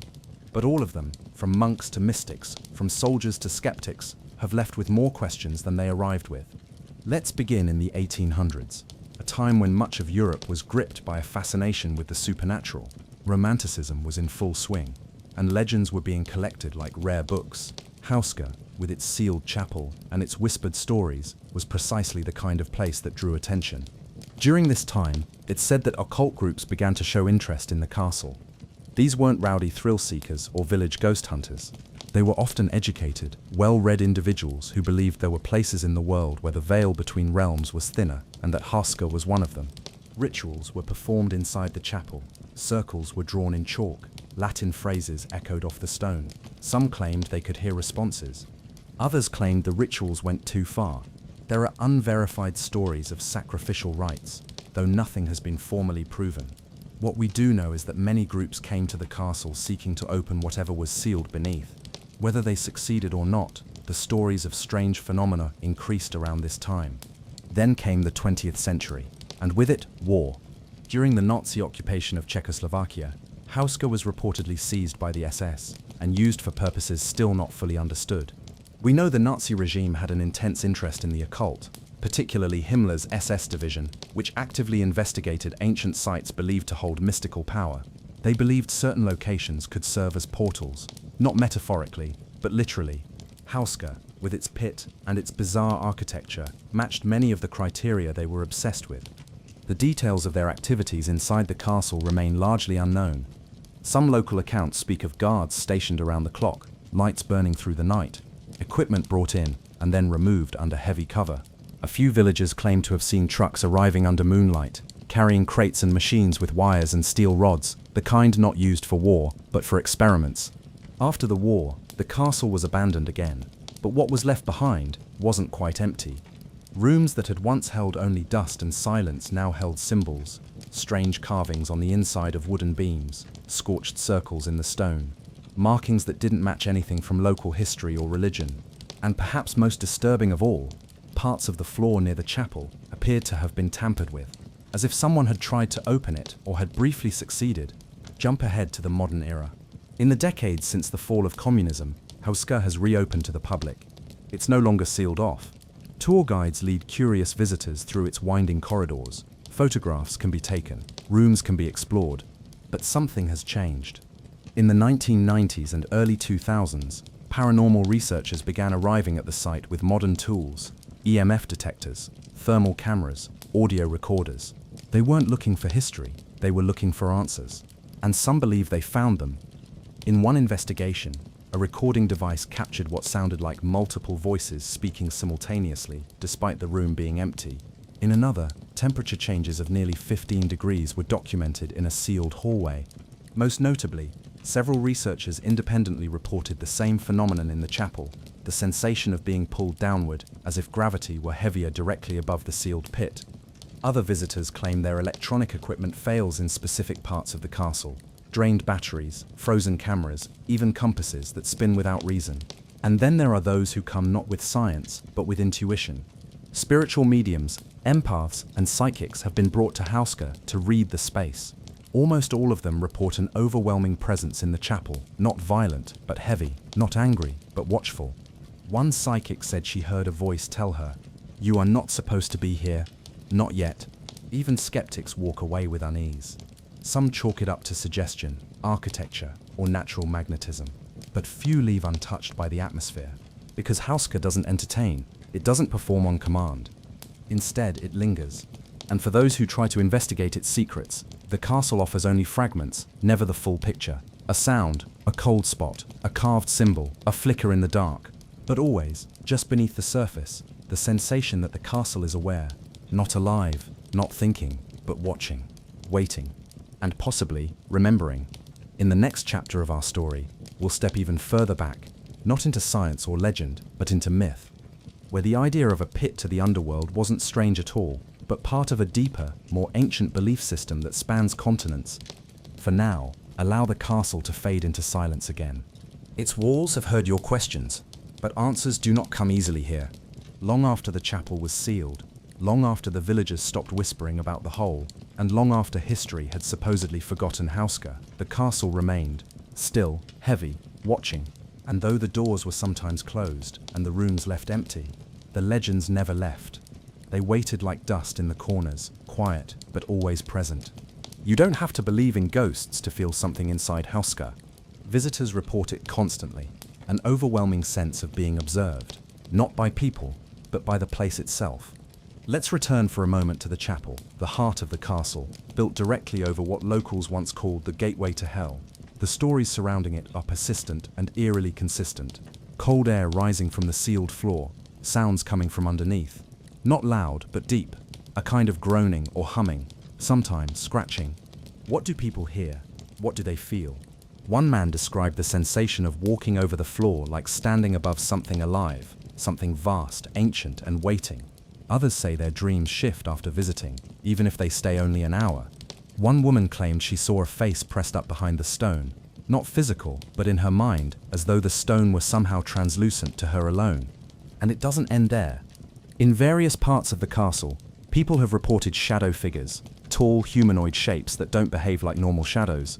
They move without a source. They appear and disappear without pattern. One visitor described seeing a black figure pass silently through a stone wall, only to reappear further down the corridor, standing still. Rooms grow colder without warning. Items shift from where they were placed. Dogs refuse to enter certain rooms. Children grow quiet, uneasy. In one case, a man visiting during the early morning hours described hearing chanting, faint, distant but rhythmic. He was alone in the building at the time. Another reported an entirely different phenomenon, time loss. He entered at midday with a small group of researchers. They expected to be inside for perhaps 45 minutes. When they returned to the entrance, 3 hours had passed, though their watches hadn't moved. None of them remembered the additional time. Whether these stories are folklore, exaggeration, or something more, they follow a pattern. Hauska doesn't frighten like a haunted house. It doesn't shout, it waits, it observes. And perhaps that's what makes it more unsettling than most so-called cursed places. Hauska is not dramatic, it is persistent. Another part of the legend involves black-winged creatures, sometimes described as half man, half beast. These entities were supposedly seen by early villagers near the fissure long before the castle was built. They were said to fly only at night, never uttering a sound. And though you might dismiss that as old myth, something odd remains. Even today, birds avoid flying directly over the castle. Not always, not absolutely, but enough to notice. Then there's the matter of dreams. Many who stay at or near Hauska, especially overnight, report vivid, often disturbing dreams. Some dream of falling endlessly into a pit. Others dream of standing in front of a massive stone gate with something behind it, something begging to be released in a voice that sounds almost human. Interestingly, the dreams often repeat, even between people who've never met. And some of these people leave with lasting impressions, choosing never to return. Others, however, come back again and again. They describe a sense of being pulled or drawn back, not out of fear, but fascination, like the feeling of almost remembering something. What's perhaps most mysterious is how ordinary Hauska can seem in photographs.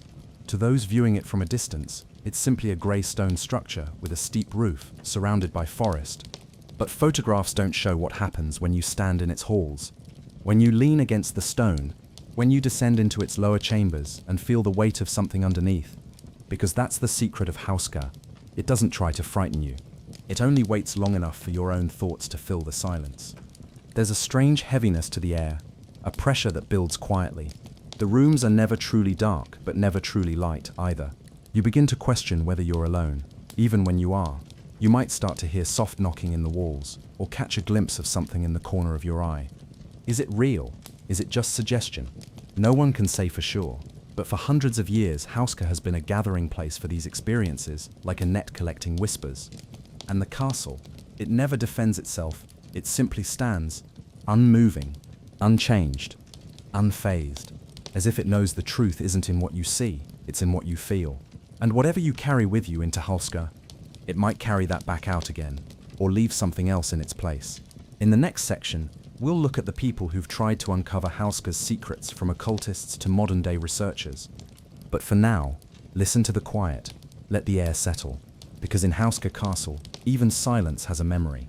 Welcome, settle in, let your thoughts slow, and allow yourself to drift gently into the past, a past wrapped in stone, shadow, and whispered legend. Tonight, we're traveling far from city lights and into the heart of a dark bohemian forest where something strange rises out of the earth. Not quite a fortress, not quite a home, but something that has endured for centuries without a clear reason.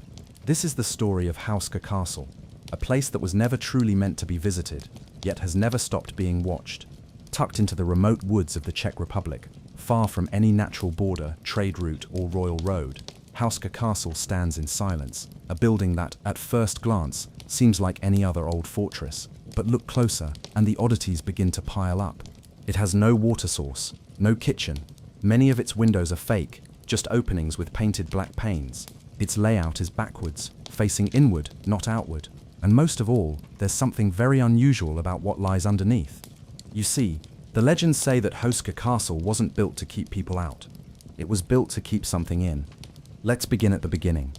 As far back as the stories go, the land on which Hauska stands was once a dense, untamed forest.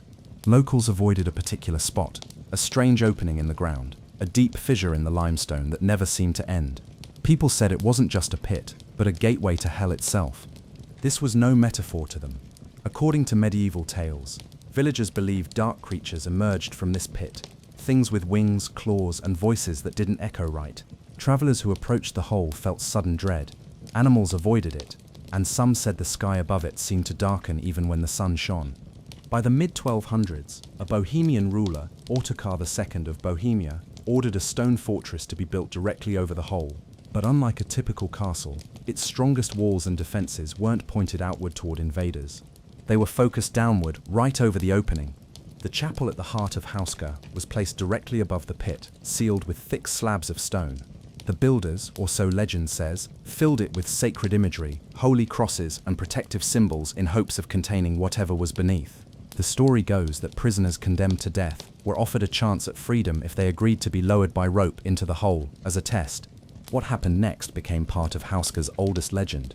The first man lowered into the pit lasted only a few moments before he began screaming. When they pulled him out, he looked decades older, his hair gone white, his skin wrinkled. He spoke nonsense. He never recovered. Whether true or not, that story and others like it spread throughout the region.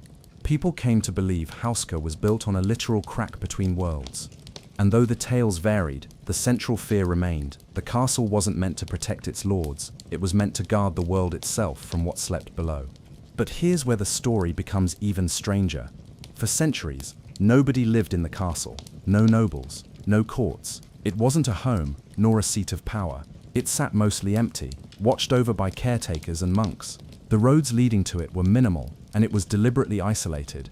This raises the question, why build such a massive stone structure in such a remote place, and then abandon it? Why go through the trouble, the cost, the labor, to wall off an uninhabited pit in the middle of the woods? And why, even today, do people still report an eerie quiet as they approach? Visitors describe birds going silent, strange pressure in the air, the feeling that something is watching, not from above but from beneath. Inside, Hauska is cold. The thick stone absorbs sound. The corridors twist without clear purpose. One chamber leads into another without explanation. You might find yourself standing in a room with no doors, only one narrow slit in the wall for light, or perhaps for something else to watch through. Despite centuries of war, Hauska was never attacked. It wasn't needed for defense. It saw no great battles. So why did it endure? That's what makes this castle so captivating. It has survived through kings, empires, revolutions, and modern regimes. Yet its purpose has remained shadowed. It's as though the castle refuses to collapse, refuses to fade, and for those who spend time inside, many leave with the sense that it remembers, that the walls know you're there, that beneath your feet, something else might still be waiting. In the next section, we'll move deeper into Hauska's strange timeline, exploring the castle's hidden history, the occult rumors, and the secrets written between the cracks of stone. But for now, rest in the knowledge that some structures are more than walls and roofs. Some places are built to contain what words cannot.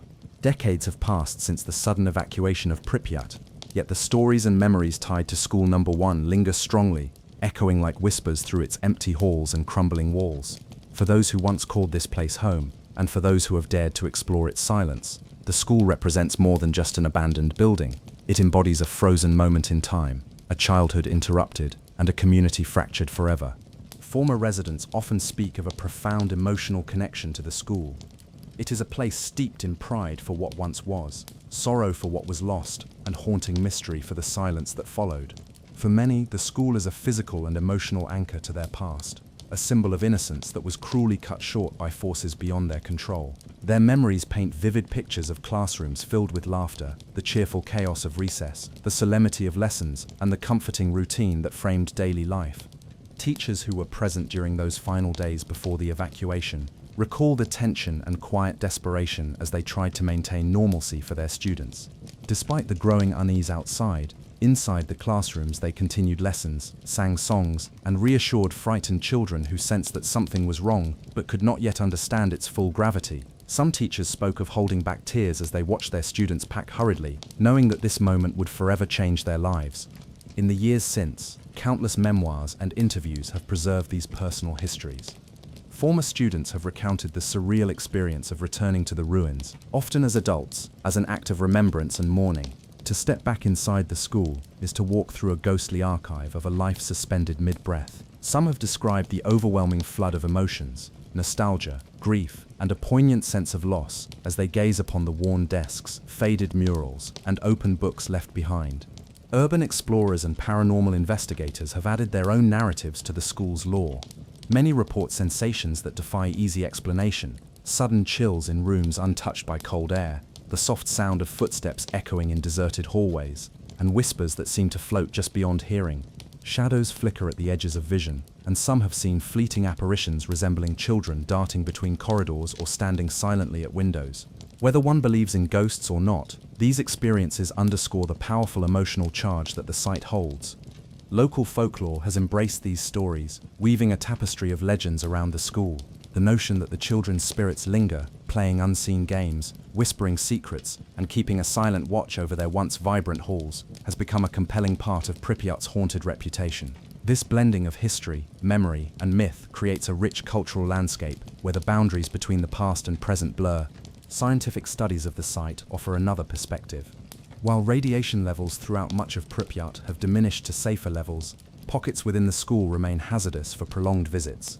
This lingering danger contributes to the school's aura of mystery and reinforces its status as a place apart from ordinary experience. Researchers must balance curiosity with caution, aware that the building's physical deterioration parallels its emotional fragility. Artists, writers, and filmmakers have found inspiration in School No. 1's poignant story. Their works often emphasize the school as a metaphor for lost innocence and the abrupt rupture of normal life.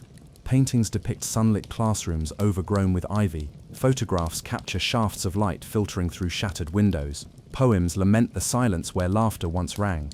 These creative expressions invite viewers and readers to engage with the school's history on a deeply personal level. Visitors who step inside the ruins often describe a profound stillness that is both unsettling and strangely comforting. The absence of sound is not emptiness, but a kind of presence. A space filled with memories that hang in the air like dust motes, illuminated by fading light. Some speak of an almost tactile feeling of being watched, not in menace but as a gentle acknowledgement from the past, a soft brush on the shoulder, a faint lullaby carried by the wind, or the distant echo of a bell ringing in the mind's ear. Whether these sensations arise from genuine paranormal phenomena or the powerful imprint of collective memory, they reveal how the school transcends its physical form. It becomes a bridge between the living and the remembered, a site where history breathes and lingers in the silence. At the same time, the school stands as a testament to resilience and endurance. Despite the devastation wrought by the disaster and decades of abandonment, the structure remains a monument to the lives it sheltered and the dreams it nurtured. It reminds us that even in the face of tragedy, memory persists, and through memory, hope. The ghosts of Pripyat School are not dark or threatening, they are mournful and protective, holding space for the past and urging us to remember the cost of progress and the fragility of human life. In this place of shadows and silence, the school invites contemplation and respect. It speaks softly but insistently, telling stories of children who laughed, learned, and lived here before the quiet came. In the final section of this part, we will explore contemporary efforts to document, preserve, and interpret the school, as well as the challenges faced in safeguarding this haunting relic for future generations. As the sun sets over the silent halls of Pripyat School, we are reminded that even in the quietest places, memories linger. These ruins hold stories of children's laughter, dreams unfinished, and a past that gently whispers through the cracks. Though time moves forward, the echoes remain, soft, enduring, and ever present. Thank you for joining this journey into a place where history and memory meet in stillness. If you're ready, you can continue listening to our fourth and final story. It dives even deeper into mystery and gets truly chilling. But for now, rest easy and let these whispers fade gently into your dreams. As we move deeper into the story of Pripyat's abandoned school, it becomes clear that this place is more than just empty walls and forgotten classrooms. It is a living symbol, a space where echoes of the past linger, inviting reflection on history, memory, and the lessons that endure long after the tragedy itself. The school, frozen in time since that abrupt evacuation, stands as a poignant reminder of human fragility and resilience. It is a testament to lives interrupted, dreams unfulfilled, and a community forever changed. Yet, it also embodies hope that through remembrance, understanding, and preservation, the stories of those children and teachers will not be lost to the silence. Many who visit the school speak of a profound emotional experience, one that transcends mere curiosity or historical interest. There is a feeling, often described as a gentle weight, that settles in the heart, a quiet sorrow mixed with reverence. The knowledge that these halls once echoed with youthful laughter and learning, now replaced by silence, touches something deeply human. This emotional resonance gives the school a unique place in the landscape of abandoned places. It is not simply a relic to be documented and studied. It is a living memory that calls on us to remember and to learn. The story of Pripyat School extends beyond its physical boundaries. It reminds us of the cost of technological progress, the vulnerability of communities, and the enduring impact of disaster on human lives. It speaks to the universal themes of loss and survival. In the decades since the disaster, efforts to tell this story have grown. Documentaries, books, exhibitions, and art projects have sought to capture the spirit of Pripyat School and to share it with wider audiences. These works do more than recount facts. They evoke emotions, provoke questions, and inspire reflection. Artists have portrayed the school as a haunting symbol of interrupted childhoods and forgotten histories. Writers have explored the myths and legends that grew in the absence of human life. Photographers have captured the eerie beauty of decay and nature's reclamation. Together, these efforts ensure that the school remains a vibrant part of cultural memory, not just a distant and silent ruin. At the same time, the lessons of Pripyat School extend into the present and future.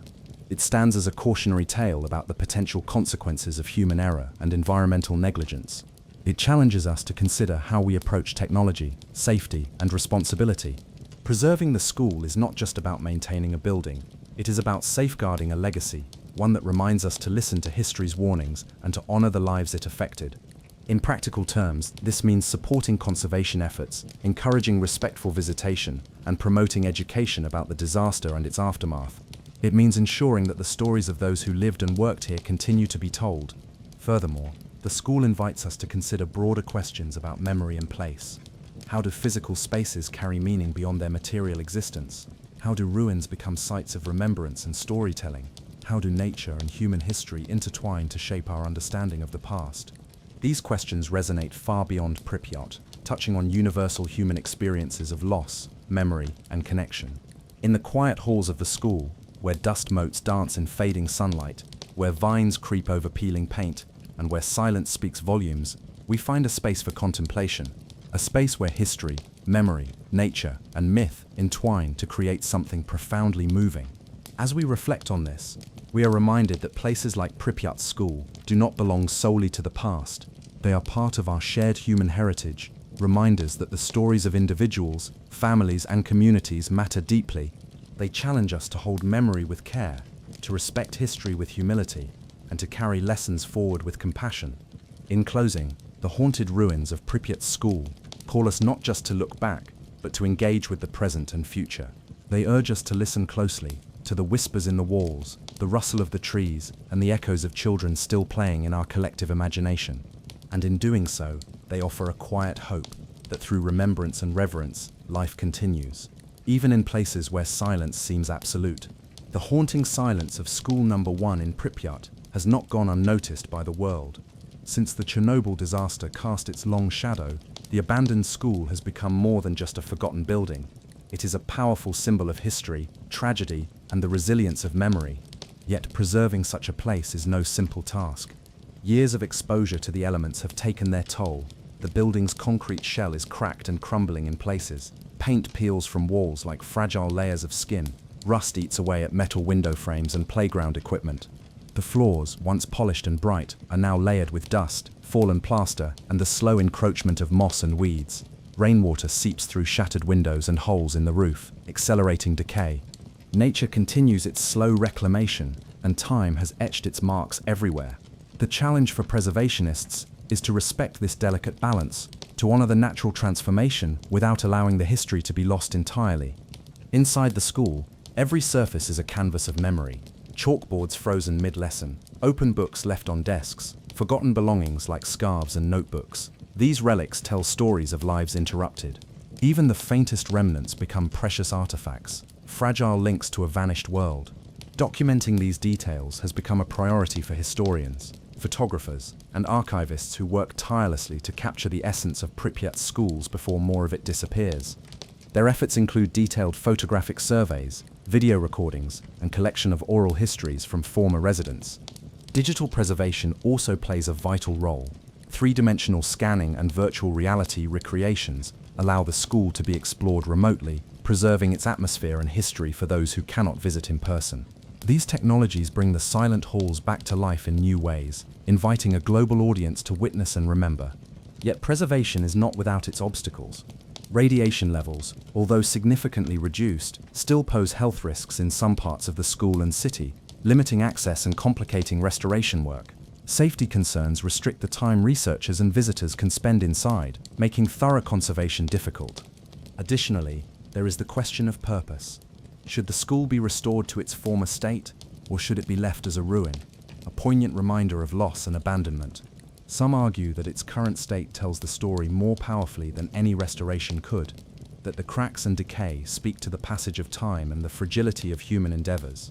Local and international agencies have debated how best to approach these questions. Some projects aim to stabilize the structures to prevent collapse, while others focus on protecting specific artifacts and murals from further damage. Preservationists walk a fine line, balancing respect for the site's solemn history with the practicalities of conservation. Despite the challenges, the school continues to attract visitors from former residents revisiting their childhood, to curious explorers, historians, and artists seeking inspiration. For many, stepping inside School Number 1 is a deeply moving experience, an encounter with a place where the past lingers palpably in every corner.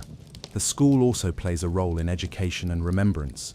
Documentaries, exhibitions, and books bring its story to audiences worldwide, ensuring that the lessons of Pripyat and Chernobyl remain vivid and relevant. In some ways, the school has become a living memorial, a space where memory is actively preserved through storytelling, photography, and cultural engagement.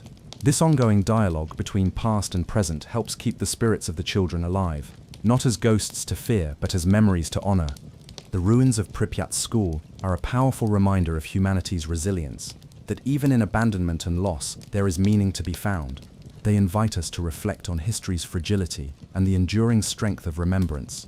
In the next section, we will conclude by reflecting on the broader significance of places like Pripyat School, sites where history, memory, nature, and myth entwine, and how they continue to shape our understanding of the past and our hopes for the future.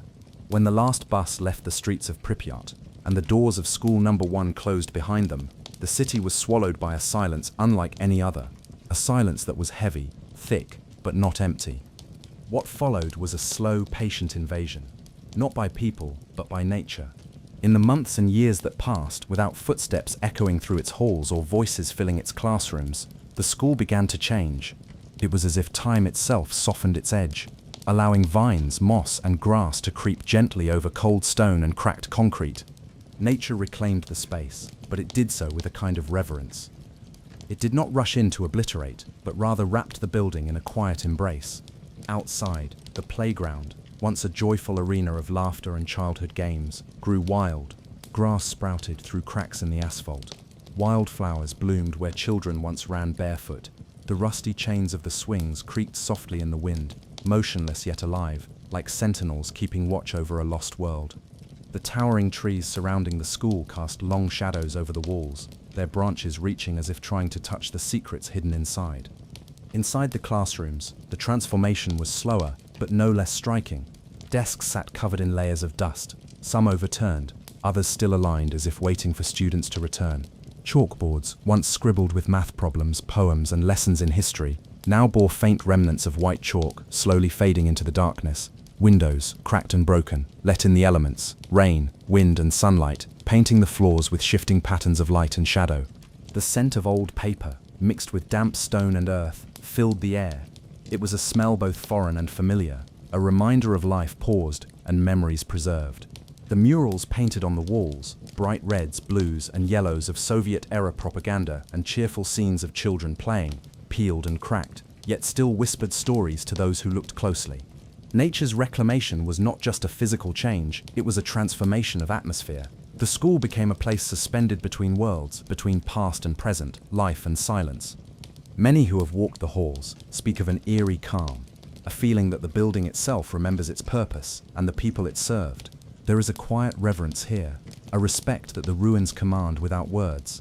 Visitors tell of soft noises, footsteps that don't belong, whispers carried on the breeze, the faint creak of a door opening long after it should have closed. Some say these are echoes of the past, trapped in the very walls and floors. The idea of memory embedded in architecture is not new, but here it feels palpable. Scientists and historians study the site's decay and radiation, but even they cannot explain the sensation many feel that the school holds the breath of the children who once filled its rooms. The ruins serve as a physical reminder of what was lost, but also of resilience. Despite the disaster, despite decades of abandonment, the school stands as a testament to the passage of time and the delicate balance between destruction and renewal. Outside the building, wildlife has flourished. Deer wander through the empty streets, birds nest in the rafters, and wildflowers bloom where concrete once ruled. The interaction between nature and ruin creates a haunting beauty, a quiet contrast between life's persistence and human absence. Yet beneath this peaceful surface, some feel an undercurrent of sadness. The school is not just a relic, it is a memorial, a space frozen in the moment before tragedy struck. It holds stories that will never be told, lessons never finished, and lives forever changed. Locals and visitors alike describe a sensation of being watched, not menacingly, but tenderly, as if the children's spirits still linger, keeping a silent vigil over the place they called home. Whether these are ghosts, memories, or something else, the feeling is undeniable. The school becomes a symbol, not only of loss but of connection, bridging past and present, the living and the remembered. In this place where time seems to fold back on itself, the ruins invite contemplation and respect. They remind us that history is not just recorded in books or monuments, but also in the spaces people once inhabited and in the silent echoes left behind. In the next section, we will explore the personal stories of those connected to the school, former students, teachers, and residents, and the myths that have grown around this haunted place over the years. The morning after the explosion, the city of Pripyat was already beginning to change, though many didn't yet understand how deeply. It was April 27, 1986, and the sun rose over a city about to be emptied. Buses and military trucks rolled quietly down the wide, empty streets. Families were called out of their homes, told to leave everything behind. 2 hours to pack essentials, a toothbrush, some clothes, perhaps a favorite toy. Pets were abandoned, beloved plants left on windowsills. Children hurried down stairwells clutching their mothers' hands. Teachers gathered students with calm voices, but inside, fear was palpable. Many did not want to leave. After all, it was supposed to be temporary. A few days at most. School number 1, once vibrant and alive, was abruptly emptied. Desks sat covered in dust. Books lay open on desks as if waiting for students to return. Chalkboards still bore unfinished lessons, as if frozen in time. The silence was overwhelming. The laughter, the footsteps, the murmurs, all vanished. The evacuation was orderly, but urgent. Soldiers sealed off the city, controlling access. For years, Pripyat would stand abandoned, a ghost town left to decay. Inside the school, nature began to reclaim the spaces. Cracks formed in the walls, vines crept through broken windows, moss spread across floors. The air smelled of dust and forgotten memories. Yet, amid the decay, the building kept the echo of life. Some say the spirit of the children lingers here. Soft whispers carried on the wind, shadows glimpsed from the corner of the eye. People who have ventured into the ruins speak of an unshakable feeling that the school is more than stone and glass, that it holds stories, memories, moments caught between past and present. In classrooms where lessons were once taught, faint sounds seem to stir, the scratch of chalk, the soft murmur of voices, the distant ring of a bell, but no one is there. Researchers and explorers who have visited note a peculiar stillness, an eerie quiet broken only by the wind and their own footsteps. But beyond the silence, some have reported strange phenomena. Fleeting figures glimpsed in windows, footsteps echoing down empty halls, sudden drops in temperature, and inexplicable feelings of being watched. Whether these are ghosts, memories, or something else remains a mystery, and yet the school stands as a testament to youth interrupted, to a life paused forever. As the years passed, Pripyat became a symbol of the unseen costs of progress. The city that promised a bright future instead became a frozen monument to disaster and loss. But within its quiet streets and abandoned buildings, the school especially, the memory of children remains alive, not just in photographs or stories, but in something deeper, a presence, a whisper, a reminder. In the next section, we will explore how the passage of time transformed the school from a place of learning into a haunting ruin, and how nature and memory entwine to shape the echoes that remain. Before it became a ghost city, Pripyat was something else entirely. It was a symbol of modernity, a city not born from centuries of slow development, but from a blueprint. Every apartment block, every school, every cafe, all of it was planned and placed like pieces on a chessboard. Built in 1970, Pripyat was constructed to house the workers of the nearby Chernobyl nuclear power plant, one of the most ambitious and advanced energy projects in the Soviet Union. It was named after the Pripyat River, which flowed calmly nearby, and its streets were filled not with the past, but with promises of the future. Unlike the gloomy, grey images often associated with the Soviet era, Pripyat was clean, open, bright. Its buildings were surrounded by trees and flowers, wide boulevards cut through the city, and statues of workers and scientists stood like guardians on the corners. There were cinemas, sports centers, libraries, and swimming pools. The people who lived there weren't just workers, they were chosen: scientists, engineers, mathematicians, technicians, young families full of optimism. The average age in Pripyat was just 26, and that youthful energy was everywhere, but most of all, it was in the schools. At the heart of this carefully designed city stood School Number 1, one of 15 schools scattered throughout the city. 5 were kindergartens, 3 were secondary schools, but School Number 1 was special. It was the largest and most central, serving children of all ages. Built with concrete and glass, it was a large rectangular structure filled with hallways, chalkboards, gymnasiums, and endless tiny desks. It was not beautiful in the traditional sense, but it was proud, functional, full of light and purpose. Inside, it was busy and alive. The walls were decorated with children's drawings, brightly painted murals of Soviet heroes and nature scenes. In the mornings, the halls filled with the clatter of shoes, the shuffle of uniforms, the sound of bells and lessons and laughter. Children recited poems, teachers chalked equations, tiny hands folded paper cranes and drew suns with smiling faces. There was structure. Yes, this was the Soviet Union, but there was also joy. Children played in the courtyards. They shared stories and snacks. They wore the red scarves of the young pioneers with pride. Their days were filled with songs, sports, math, and dreams. Parents saw a future here, a safe one, a clean one. The power plant would provide electricity. The party would provide order, the city would provide stability, and the children, the next generation, would grow up smarter, healthier, and stronger. In the spring of 1986, all of that was in motion. That April, the school year was winding toward its final stretch. Students were preparing for exams. Teachers were finalizing their curriculums. The weather was warming. The sidewalks were blooming with tulips. Children ran freely through courtyards and parks. School windows were propped open to let in the breeze. Classrooms were full of anticipation, not of tragedy, but of summer. The last photos taken inside School Number 1 show exactly what you'd expect. Smiling children standing in rows, teachers holding open books, chalk-dusted blackboards, paper decorations hanging from the ceiling, a volleyball team posing in their gym uniforms, all perfectly ordinary, all heartbreakingly innocent. And then, on April 26th, everything stopped. That night, just after 1:23 a.m., Reactor 4 at the Chernobyl nuclear power plant exploded. The blast was massive, sending radioactive materials high into the atmosphere. But in Pripyat, just 3 kilometers away, there were no alarms, no sirens, no announcements. The morning of April 26th began as if nothing had happened. Children woke up, brushed their teeth, packed their bags, and walked to school. Inside School Number 1, the day went on. Teachers noticed strange behavior. Some students complained of headaches. The air felt heavy. One teacher later recalled seeing an unusual shimmer in the sky, like heat rising from asphalt. even though it was cool outside. Some students wore gas masks, part of a drill, they were told. Others weren't concerned at all. It was a normal school day, at least on the surface. But slowly, unease spread. Soldiers appeared on street corners. Some parents stopped by the school to ask if everything was okay. Teachers tried to carry on with lessons, but the atmosphere was changing. That night, the truth began to leak out in whispers. Something had happened, something bad. The next day, April 27th, the evacuation order came. Pripyat's entire population was told to pack quickly and prepare to leave. Buses lined the streets.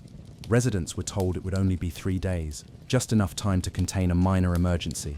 They were instructed to bring essential documents, some clothes, and a bit of food. Nothing more. People left pets behind, plants, possessions, and schools. Inside school number 1, nothing was packed. There was no time.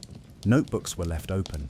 Desks were untouched. Shoes remained under benches. The aquarium still had water. A math problem still hung on the board. It was not abandoned. It was interrupted. And then the children were gone. The evacuation, meant to last 3 days, became permanent. Radiation blanketed the city. The trees turned red, then black. Paint peeled from the buildings. Grass grew through the playgrounds. But the school remained as it was, trapped in time. Today, school number 1 is a ruin, but a strangely intact one. Gas masks lie scattered on the floor. Drawings still hang on the walls. A dusty piano waits in the corner of the assembly room. The silence inside is profound. Not dead, just waiting. Visitors say it feels like someone just stepped out of the room, that the air still carries the sound of voices, that the walls remember. It is a building full of memory, a monument to a life paused mid-sentence. And to the children, who never came back to finish it, welcome, you're safe here. Tonight's story takes us to a place frozen in time, a school where children's voices once filled the air, and now only silence remains. Let your mind settle, breathe slowly, and come with me into the quiet ruins of a city that was never supposed to die.